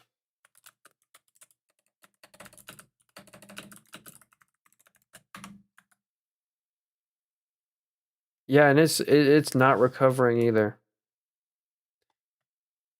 Ah, well, for the people that if it's still kind of clear. Oh, it actually just fixed. Okay, actually it's fully green now. I think it's fixed. Okay. 22 forward PE, very fair valuation on NextEra Energy. They own Florida Power and Light, and on average every quarter, they CQ1 right here, since they made 400 net income a quarter, and you get the 2.61% dividend. Another company that's really similar to that one is it actually has a higher yield, and I just bought them. Is actually ticker symbol SO. So if you like NextEra Energy, I think you'll also like Southern Company. If you look in the middle here, they have a 3.4% dividend. So they actually have a higher dividend yield and a cheaper forward PE. Southern Company on the left has a 20.8 forward PE. So it's this is actually the one I chose, and they've been good there. Like that's the weird thing. Higher yield, lower valuation, and a potentially higher growth on Southern Company. So NextEra Energy is the largest utility. Then I think it's Southern Company. Let's see here. So NextEra Energy, then Constellation Energy, Duke Energy, and then Southern Company. Oh, that's nearly tied for Duke Energy for the market cap. That's crazy. But yeah, the VPU ETF is just a way to get exposure to all the utilities. They always give you like 7% of your money back a year. Oh, hey, and what up, Egg Mayo? I thought you have SO in your portfolio, or would you also recommend that long term? Yeah, hey, I do own Southern Company. Yes, sir. They're in my Weeble portfolio. Yeah, I do like them. All right. Um, let's see here. What do you think about AG&C for the dividend, said Wesley? So yeah, this is a pure dividend play. You buy this solely for the dividend yield. You know, this stock is lower than it was in 2008. You know, that's a crazy. So you're buying this to maximize your dividend income. This is a mortgage real estate company, and they have to, by law, pay out 90% of their taxable income. So that's how they have this crazy 12% dividend yield. But I think it's you always got to look at total return. It's I wouldn't really trust this one in the long run. Yeah, they're a mortgage REIT. They do like loans and stuff like that. So they're kind of like a BDC too. I wouldn't keep a lot of money in them. I don't know if I don't believe this will total return keep up with the S&P 500 when you like include the dividends and you include the negative stock price appreciation. I just don't think it keeps up. And it hasn't, So this is you just maximize your income with that. I would prefer a covered call ETF, like a JEPQ over that. It has like a lower, like if I really just wanted to maximize my dividend income, I pick a JEPQ. If I had to just like don't care about really any stock, I just want a high yield. I would, they have a 10% yield. It kind of changes every month, but okay. Yeah, don't love that. Don't love agency. Can't you see that not making a profit, that software has been dropping lately? Yeah, it's all the software names. I actually just made my most recent YouTube video if you want to check it out. It's called 10 software stocks to buy now. Oh, Intuit. Actually, I almost want to look at Intuit real quickly. INTU. This is that TurboTax company software stock. They've also been tanking. Oh, actually, all the software stocks the past 2 days have had a nice little rebound. But yeah, Intuit's another interesting, like quality software stock. A 34 forward PE on this company. Here's their consumer kind of tax business. Obviously, all their revenue comes from that one quarter every year. But they really have improved the business. Revenue's up 18, net income's up 100, so they're growing their margins. Like they always have that one great quarter, but then the other 3 quarters are kind of trash. But now the other 3 quarters like are really good. So anyway, I really like Intuit. Yeah, their main business right here, which we talk about, their global business solutions. This has been the main winner. It's like up 17% every quarter. Kind of annualize it here. It just looks phenomenal. Yeah, Intuit's another quality one. Would you prefer Southern over NEE? I would personally, and I do. Hey, what up, Mike Murphy? Good to see you. Um, Let's see. What's your opinion on PayPal? Ooh, so PayPal, I feel bad if you own this one. And I'm not just going to pick on PayPal because it's the whole industry. If we look at PayPal, they're the same prices they were back in 2018. They own what's that called? Venmo. If we look at their biggest competitor, Block, which owns Cash App, if we look at ticker symbol XYZ right here, the stocks look identical. Yeah, 63% of this company's revenue is Cash App, and Cash App stock is also the same price that it was in 2018. So they've kind of been flat for like 8-9 years. I don't know. I think they're kind of just being like out innovated. Like it's the commodity of, I guess, just like sending people money or like paying for something. Um, Maybe it'll just be used less and less over time with PayPal as we out innovate. I don't know. That's why they're trading at like this commodity multiple. The forward PE is a 10 here. That's a pretty cheap forward PE, where they're not expected to like create or lose you any value. But here's what I do like about PayPal. And I think they just did some sort of acquisition, which would be great. But if we look at their bottom line, they easily make 1 billion to 1.2 billion of net income a quarter. And what's PayPal doing with all that money right now?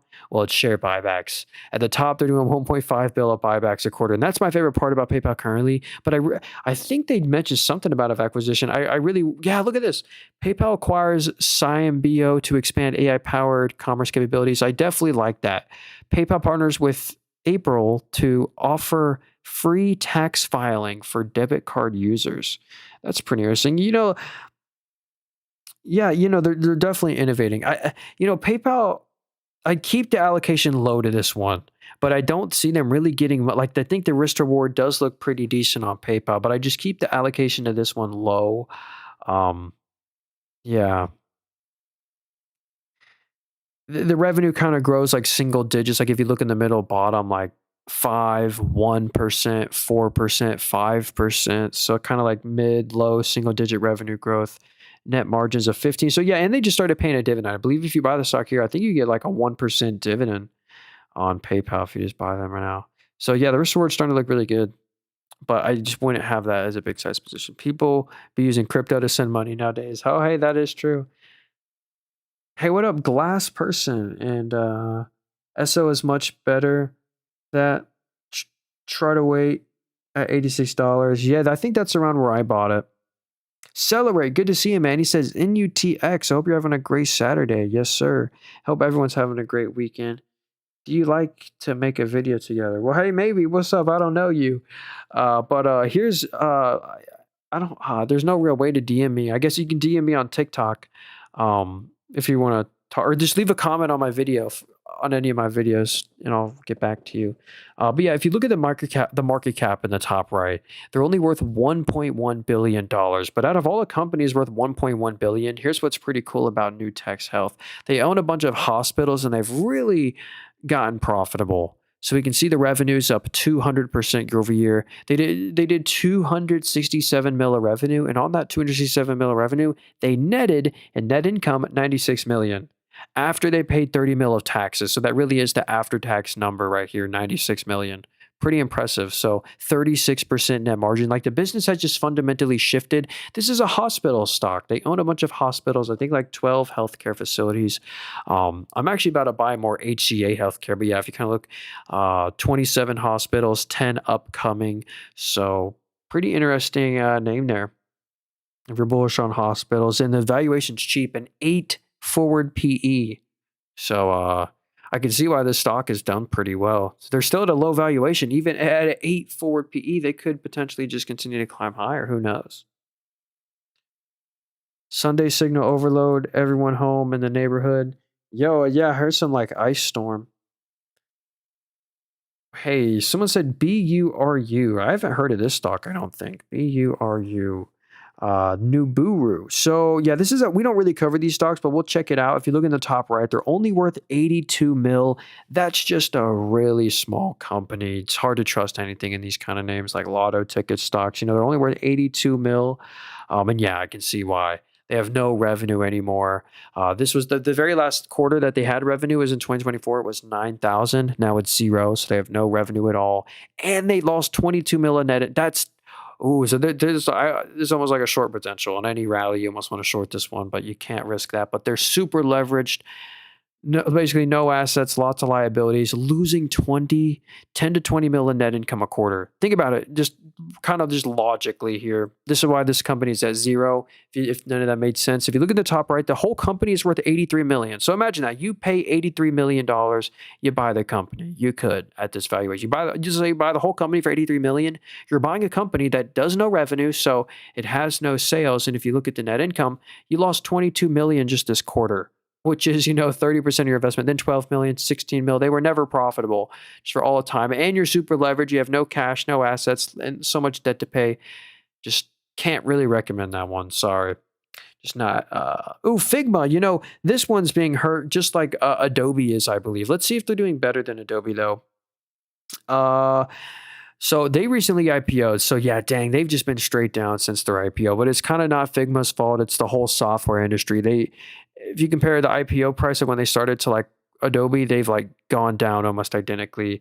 Actually, Adobe tried to buy this company, but they weren't allowed to from regulators, and they had to give Figma $1 billion in a termination fee because the regulation allows. So they got a free $1 billion from Adobe. But I love the growth here. This really is good. At my college, I see people like are forced to use the Figma software. The revenue growth is phenomenal. It's up 38% last quarter.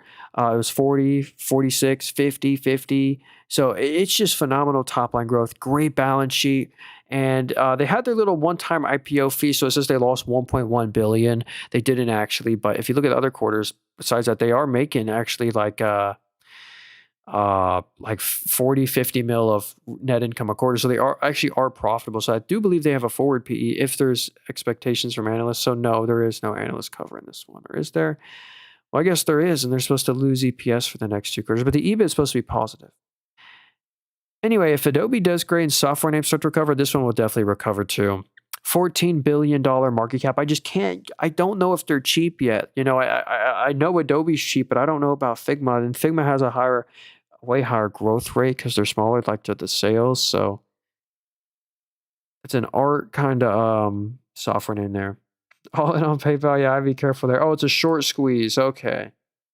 HII is the ticker symbol. Oh, is that Huntington Ingalls? So yeah, we were looking at this one. This is a pretty interesting aerospace and defense play because this is a nice hedge. If the war fears start to escalate, tensions rise, these aerospace defense stocks are a nice hedge in these environments. And that's why they have been doing so well because of all this news that has recently sprung up. And here's why I think this one, if I was a shareholder, I would not be selling this stock. I think it could potentially continue to climb higher because on the right, the forward PE is only a 25. And that's a cheap valuation. The current PE is a 28. But on the right, the 4P is at 25. So there's a lot of still EPS growth expected here. And maybe the EPS growth will be even higher if, look at that. This quarter, they expected 336 of EPS and they reported 368. So they've been beating on EPS. And that's what the forward PE uses, this 390 right here. So if they beat 20, 30%, potentially the forward PE is like a 19.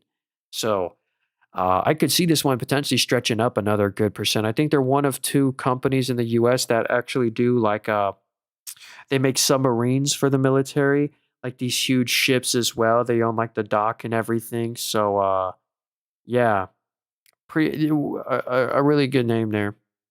And I wouldn't be shocked to see them just continue to climb higher. Please do a video if you're buying HCA. I've already bought a bunch of HCA. I loaded the boat on HCA stock, and I'm about to buy more. Check this out right here. They're my largest position in my Roth area. We're only up 1.3% on HCA, but I'm about to buy, even though they're already up 45% the past year, I'm legit about to buy more. They're that quality to just continue to climb higher. And that's what I do frequently. Like, I don't mind buying stocks at all-time highs after they've had a huge rally if they're that quality, and I think they're going to go higher. Yeah, Hydro said First Solar. I wanted to get to that one for you. Like on Finiz, UUU shows the director buying the amount of shares and how many times he bought it. Oh, yeah, I never really look at what the insiders are doing if insiders are buying shares. It's good for sentiment, but there's always reasons for them buying stock. Like, there was a lot of news like the Tim Cook, the CEO of Apple, was buying Nike shares and people freaking out about that, but he literally had to stay on the board and stuff. Like, there's always so much context, and it's really the financial fundamentals that move the stock in the long run. But short term, if like a CEO buys or something, it's always like good. Like Mark Benioff at CRM Salesforce, he said he sells like 10,000 shares a day of stock every day that for a long time. So anyway, let's look at First Solar right here. And even if like CEOs trim stock, like Jeff Bezos sells a bunch of stock, like it never bothers me. So here's First Solar, my favorite solar stock. If I had to pick one, they are cheap. If you look on the right, a 12 forward PE for the, I guess they're kind of a commodity, solar panels, but the revenue growth is phenomenal. It's up 80% year over year to 1.59 billion. And out of that 1.59 bill, they netted 455 mil. And that's after they paid, taxes a little bit. So they have an incredible 30% net margin. Net margins have fallen a little bit, same with Enphase Energy, but this one's the most quality pick. Like if we zoom out on their net income, in 2023 and 2, when Enphase net income went negative, this one it just has way more consistently better numbers in my opinion. They are cyclical, of course, just like solar panels, but like they're stupid. Like in California right now, they're saying like every new house that's being built has to have like 2 solar panels on it, or like, yeah. Anyway, what is this one? SPSC is a cheap one. What's your take on government officials on insider trading? Oh yeah, that's a whole discussion, like Nancy Pelosi, and yeah. So SPS Commerce stock, let's check it out. So there were 3.4 billion. Let's see, a 35 forward PE. So that's so the EPS is expected to grow a good chunk. So they do fulfillment. How's that doing? It looks like they have a little one-time adjustment there. That's doing good. Well, let's see. Well, let me just go down here. Revenue's up 16% year over year, and the net income is up by 9%. Or is that real? No. So the revenue's up 16 and the net income is up by 22. It looks like they had a little one-time adjustment comp that makes this look lower, but really, the margins actually grew. Yeah, record gross margin. It really should be like a record high net margin as well. That's really impressive. And on top of that, they have a fortress balance sheet. I wonder why the stock has done so bad though. What do they do? Firm serves retailers, suppliers, grocery stores, logistic firms. So Smarter Connect. So some supply chain company. Maybe they do like trucking. I'm not too sure. Analytics. So it's SPS Commerce Cloud Service, trading partner community, fulfillment, assortment, analytics, sourcing. Some at 36 forward PE. So that's probably why the stock is where it's at now. Even though it's had this massive decline, it's not super cheap yet. The forward PE is still at 36, so it's not a super steal of a deal at its current prices, but I do like what I see here. Great balance sheet, all the metrics are growing. So that's an interesting one. Go for Fig last earnings. Figma, hey, that's like that's another software name. I forget what they do. I know one of my friends, he built an app in the App Store off Figma. But let's see what their numbers were. So they beat on revenue, but they missed on net income, but they beat on EBIT. So maybe they had a little adjustment. They had a nice beat. Yeah, the revenue is supposed to grow a chunk. This is probably their IPO fee. So yeah, Figma. Oh yeah, hey, we just looked at this stock. Yeah, this is the, yeah, this is that Adobe kind of stock. So yeah. Yeah, I think this was a one-time adjustment there. I work at Snack Distribution Center and CVS and HEB. They use that SPSC stock. Oh, that's interesting there. So yeah, they're helping out the supply chains for all the kind of stores there. Medline, MDLN. Let's do Medline, sure. So this one just IPO'd. They have good fundamentals. Like most IPOs, what you'll see is they'll initially IPO, they'll rally up a bunch, and then they'll tank like crazy. But I can understand why this one isn't tanking, and they're at they closed at an all-time high on Friday there, because they really do have good fundamentals and the valuation is cheap. 30 PE. Well, the forward PE is at 37. No, they finally have expectations, or I don't think there's really any EPS. So they make good money every quarter, easily. Like they're already a super profitable business when Medline IPO. They literally make 300 plus million of, after tax net income a quarter. So that's cool to see. Another kind of supply chain solutions, but they're in like the medical industry for supply chain solutions. So yeah, 52% supply chain, Medline brand. So 93% of revenue comes from the US. So yeah, I can see why this one's done well. Oh wow, $61 billion market cap. That's a pretty big market cap. Charlie said SEI stock. What is this one? Solaris Energy Infrastructure. Actually, this one's on my watch list and I don't remember them. So let me go reanalyze this company. There must have been something that impressed me here. So forward PE is good. They're having their nice 30-40% growth to EPS this year to a 35 forward PE. Then you want to do like another year out for PE. So Solaris Power Solutions. Yeah, check out the growth. The same time last year, the revenue was $4 million. And now this quarter, it's 105 mil. That is a insane change so quickly. And that's why in just a year, the stock has, 4 or 5x. It's pretty insane. I can understand it because the fundamentals have 4 or 5x. So the Solaris Logistics Solutions is down 11% year over year, but the real winner is this Power Solutions one, which is just really offset that. So yeah, they had a great beat on expectations. Analysts expected 140. They did 166 million. We can see that, and they're already profitable. That's why I like them. You see, they're making 25 mil or 25 mil in net income a quarter. Yeah, and it's even better than that. So the before tax was 38. The after tax was 25.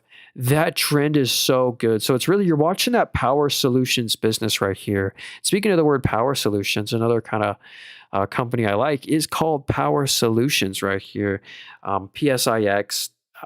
They're only worth 1.7 billion. Another cool small cap, but this one's another cool one. They're already profitable. They're seeing that nice growth. Like look at the net income here. It's very nice year over year comps. The revenue's seeing nice growth as well. So that's a cool one. Taiwan Semi, Disney, Medline. Yeah, hey, actually, I own Disney in here too. Disney's an interesting one. They actually own or 2% of what you're paying right now. If you buy Disney stock, 2% of that goes to OpenAI. So Disney actually owns a little bit of OpenAI in their new OpenAI licensing deal. So Disney is giving OpenAI, basically ChatGPT, the right to use all their IP. Like you can now ChatGPT, or I believe you can generate like a Mickey Mouse or like a Darth Vader when before you couldn't, or they especially couldn't without Disney's permission if they were able to. So Disney's kind of a cool play now there, but the main growth here has been their streaming business, making them super profitable. They rose prices on it. So the revenue is actually down year over year. Revenue's down 0.5, but the profits, I kid you not, you want to look at the operating profit, are up 85%. Incredible margin expansion on Disney. And that's literally from them probably like 8 months ago. And they're fully recognizing it because they did a lot of deals and stuff, but they rose the prices on all their subscriptions for Hulu, Disney Plus, ESPN, and that really fixed their bottom line from that business. So actually, I'm bullish on Disney. I'm a fan of entertainment kind of stocks. I especially am not a fan of play. Like Disney's the only one I'd pick for like a theme park. Like Dave and Buster's, wouldn't touch that one. Ticker symbol FUN. Has anyone heard of this one? This is Six Flags. I would not touch Six Flags. They're at like an alt. Dang, even they're at their COVID low right now. So Disney is my favorite one. Of course, Disney's still done terrible. If we zoom out, Disney stock is still the same price that it was in 2018, 2017. So it's still been flat for a while. But I ended up buying this one at the right time. I don't know about right now. 18 forward PE. That's still a pretty cheap valuation. Disney could, and they're looking for a new CEO. They just announced that's what Disney needed, a new activist. So if it's like a good person, that could be great news. They just Disney expects to announce next CEO early this year. Pretty good. Disney needs some new bangers. I think that Disney owns the Avatar movie, they have so much good assets that like even little random ones like Gravity Falls and Phineas and Ferb, like just random stuff that they can still. Anyway, Disney, I don't know if I expect them to really outperform, the S&P 500. Johnny 9, what's up? He said, can we do Oklo? This is my least favorite nuclear play.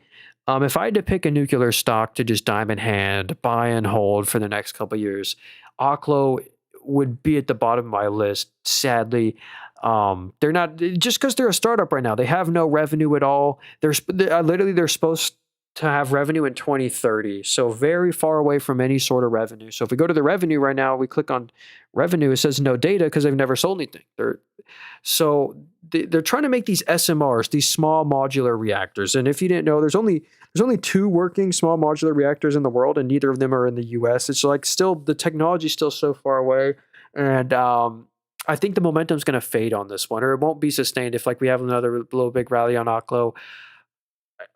I sadly just can't recommend that one. If I wanted a quality nuclear play, this one right here, and I do own this one, so I'm totally biased, but this stock right here, CEG, it's on a dip right now, so you can get it at a good price, owns literally 33% of all the US's nuclear reactors. It's the purest, there is no close second. This is the purest, best nuclear play that exists out there. Second place would be Vistra Energy, but CEG has these fully amortized, fully paid off, nuclear reactors sites that are just incredible. Also, they're the number one geothermal play and potentially, arguably number one natural gas play in the world. So yeah, definitely best nuclear play, CEG, in my opinion. And you get a dividend with them. You get a share buyback. AJ says, is it too late to buy IREN on Fun? Must wait to hit $14. Yeah, Fun stock is like I remember back in COVID, it was like a consumer spend, travel spend, swing trade kind of stock, like Six Flags. So I sold all my Disney. They're so woke. I lose deeply amount. Yeah, that's a huge problem at Disney. They definitely went. But yeah, here's Iris Energy right here. This is one of the data center plays. I still think like 80% of the revenue comes from Bitcoin mining. Lifts focus to AI infrastructure with GPU cloud partnerships. So yeah, they're basically. Yeah, they got this crazy $9.7 billion cloud deal with Microsoft, expected to generate $1.9 billion in annual revenue by 2026. So yeah, hey, they're saying Iris transition from Bitcoin mining to AI infrastructure and GPU cloud. So I still think right now, kind of a good way to think about Iris Energy. This is why I don't love them in the long run. There's nothing really proprietary here about them. All they do is just own a bunch of NVIDIA chips in a data center. Literally just own a bunch of chips. And right now, these chips are in such demand from cloud companies. Like normally they're just mining Bitcoin with this, but right now they're renting out the excess capacity or even just completely not mining Bitcoin anymore with the GPUs and are shifting all of the cloud hosting. And, because Microsoft doesn't want to take on that CapEx and buy all those chips. So they, rent out the capacity from Iris Energy, and that's a huge deal. And they just have massive top line growth. So if we go to the revenue right here, it's already up triple digits for the past 4 quarters in a row, but they're still not crazy profitable. But I think this one will do good through like the end of the decade. Like if you're a shareholder of this one, don't be too worried. It'll probably do good through like 2030, but I don't know about this one on a 10-year time horizon because there's this whole depreciation thesis that's daunting on like Nebius 2, Iris Energy, CoreWeave, where their chips are like worth nothing in 15 years that they just spent like literally tens of billions of dollars on. It's just, they're interesting. Let's see here. Are you going to buy into Netflix? I potentially am. Like I just have so much other stuff to buy, and I already own so many stocks. Like sadly, I can only own so many stocks. I already feel like I own way too many stocks. But like if I was building a portfolio from scratch or something, like absolutely, I would nibble on Netflix at current prices. It's a quality, simple business. They're also kind of going woke right here. Some boycott around Netflix or something like that. I don't know. But we can see this is a simple business model to understand. So it's a subscription company. A lot of people would like cancel their Netflix subscription last that have a lot of subscriptions, but they have 300 million premium subscribers, and they make on average per month per user $11.69. And if we go to their bottom line, this is great. The subscription business is making them $2 to $3 billion of real after-tax net income a quarter. And Netflix doesn't pay a dividend, so they always do a little bit of share buybacks, but they just ceased their share buyback program to raise funds for this Warner Bros. Discovery acquisition. So there's kind of like this rival bid. They just upped their bid by like another, I think, 500 million or a billion or something. I don't know.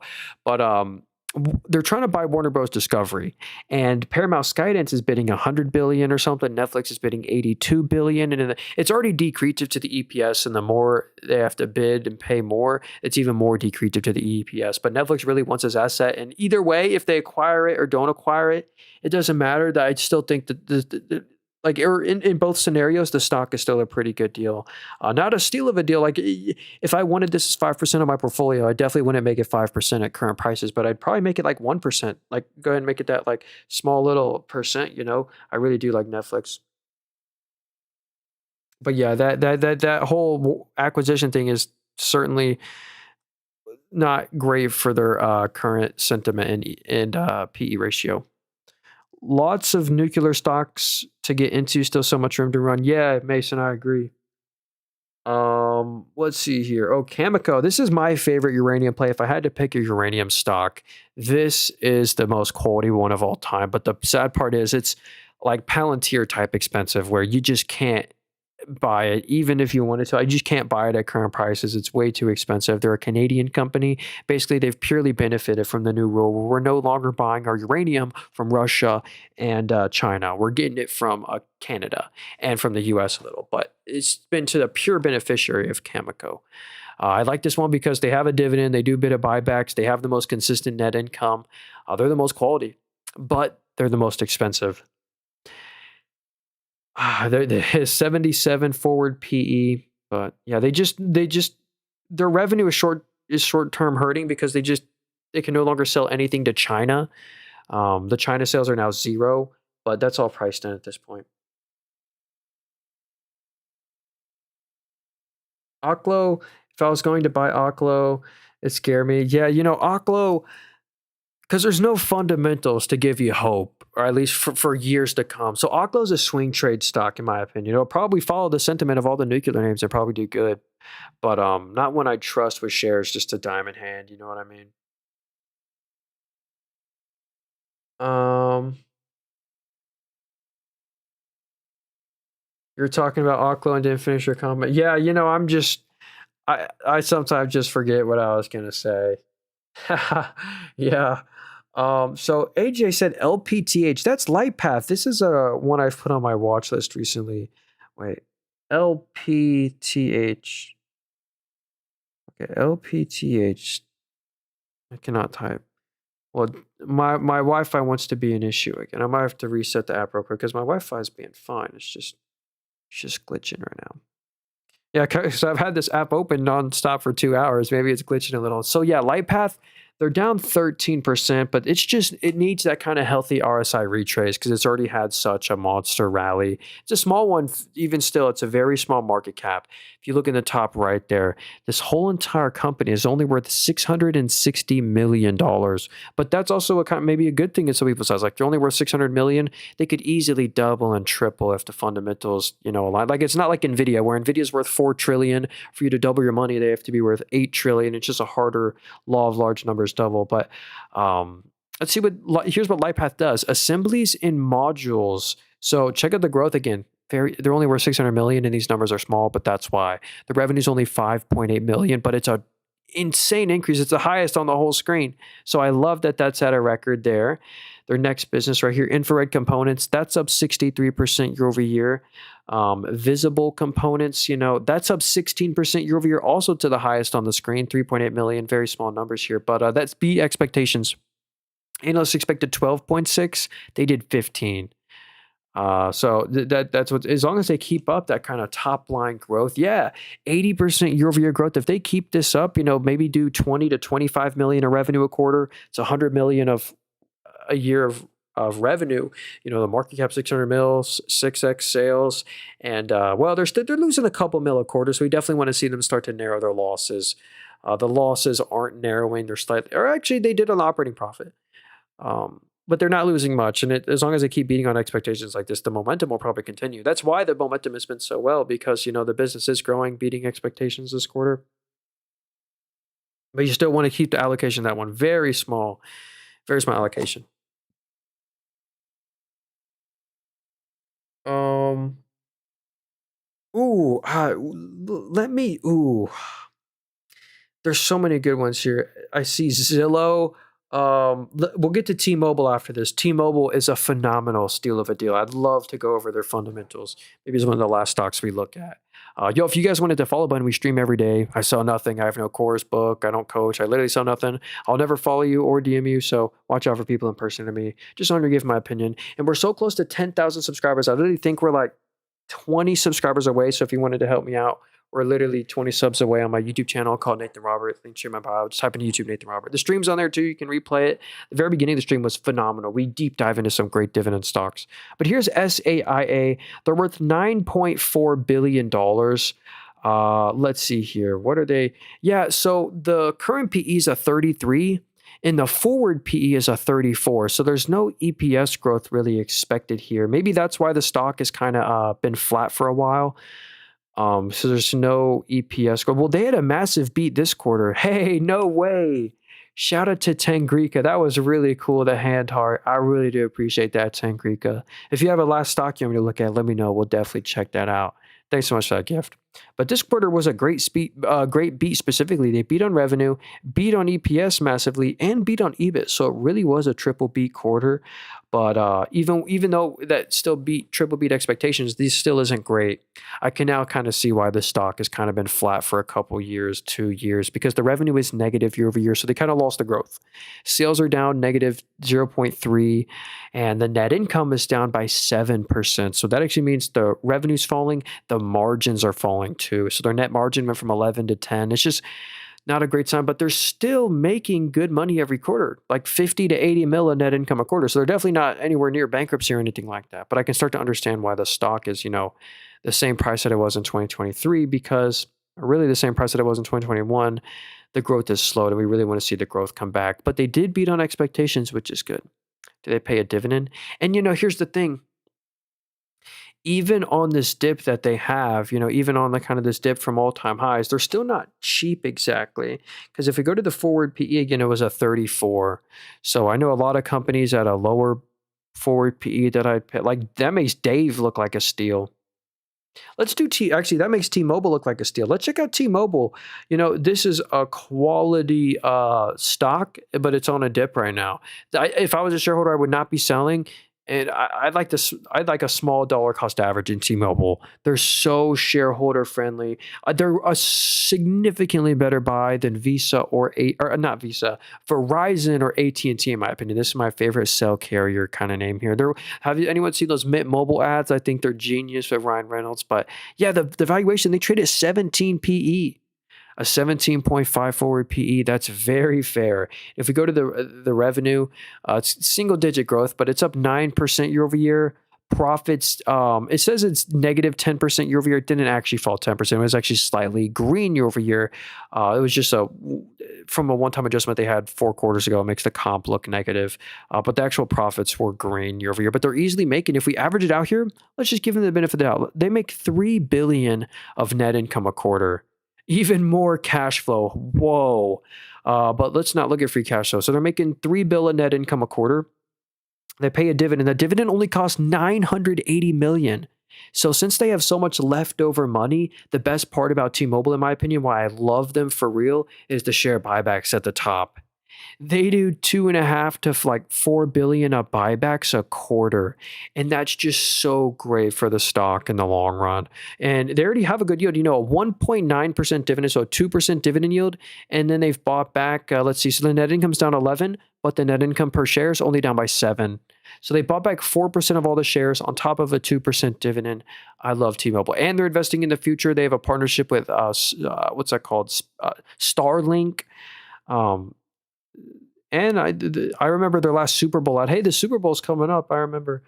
Okay. Yeah, T-Mobile I really like. Cheap valuation. The risk reward's really good on that one. Thanks again, Tangrika said MDLN. What is that one? Oh, Medline. Yeah, we were just looking at this one. Yeah, they closed at an all-time high. I'll kind of be quick with this one.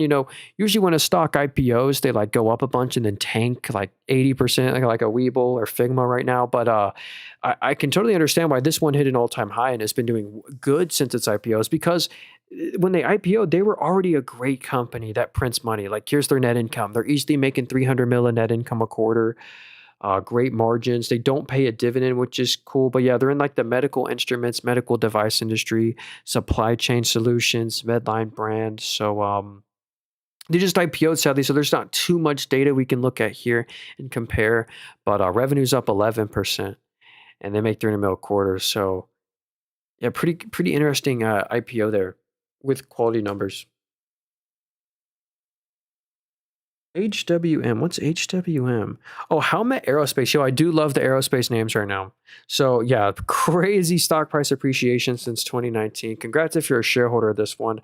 They're all expensive right now. Like yeah, 50 forward PEs. They're definitely expensive, but they've gone. I think they also got like a big like what was that called? Dome contract, Golden Dome contract. I don't remember, but yeah, I don't remember. But they do engine products, fastening systems, engineered structures, forged wheels. I like how diversified that they are. So it's not just all from one, stream. 50% of the revenue comes from the US. They're also geographically diversified. All these other countries they sell to as well. They had a great beat this quarter. They beat on revenue. They beat on EPS every quarter for the past 3 quarters and on EBIT. So it's not just like one time off adjustments to the EPS. Like they really do triple beat on every metric every quarter. And they make crazy net income, 300 to 400 million of real after-tax net income. And these year-over-year growth rates look really good. And you get a dividend, very low yield, but look at the growth of the dividend. It was 2 cents. Now it's 26, and that's a 10x in the dividend since 2020. The yield's low. I think there'll even be more dividend growth there. So pretty quiet. It's, tough to buy them now at all-time highs, but they certainly are quality. ExxonMobil's going to go up more. Yeah, if I was out of like ExxonMobil, Chevron, EOG, I love Exxon the most. Again, you don't buy this to outperform the S&P 500 in the long run, but you buy it for the diversification into oil for environments just like this, where, there's that war fear, the Venezuela stuff, where oil prices spike for some reason.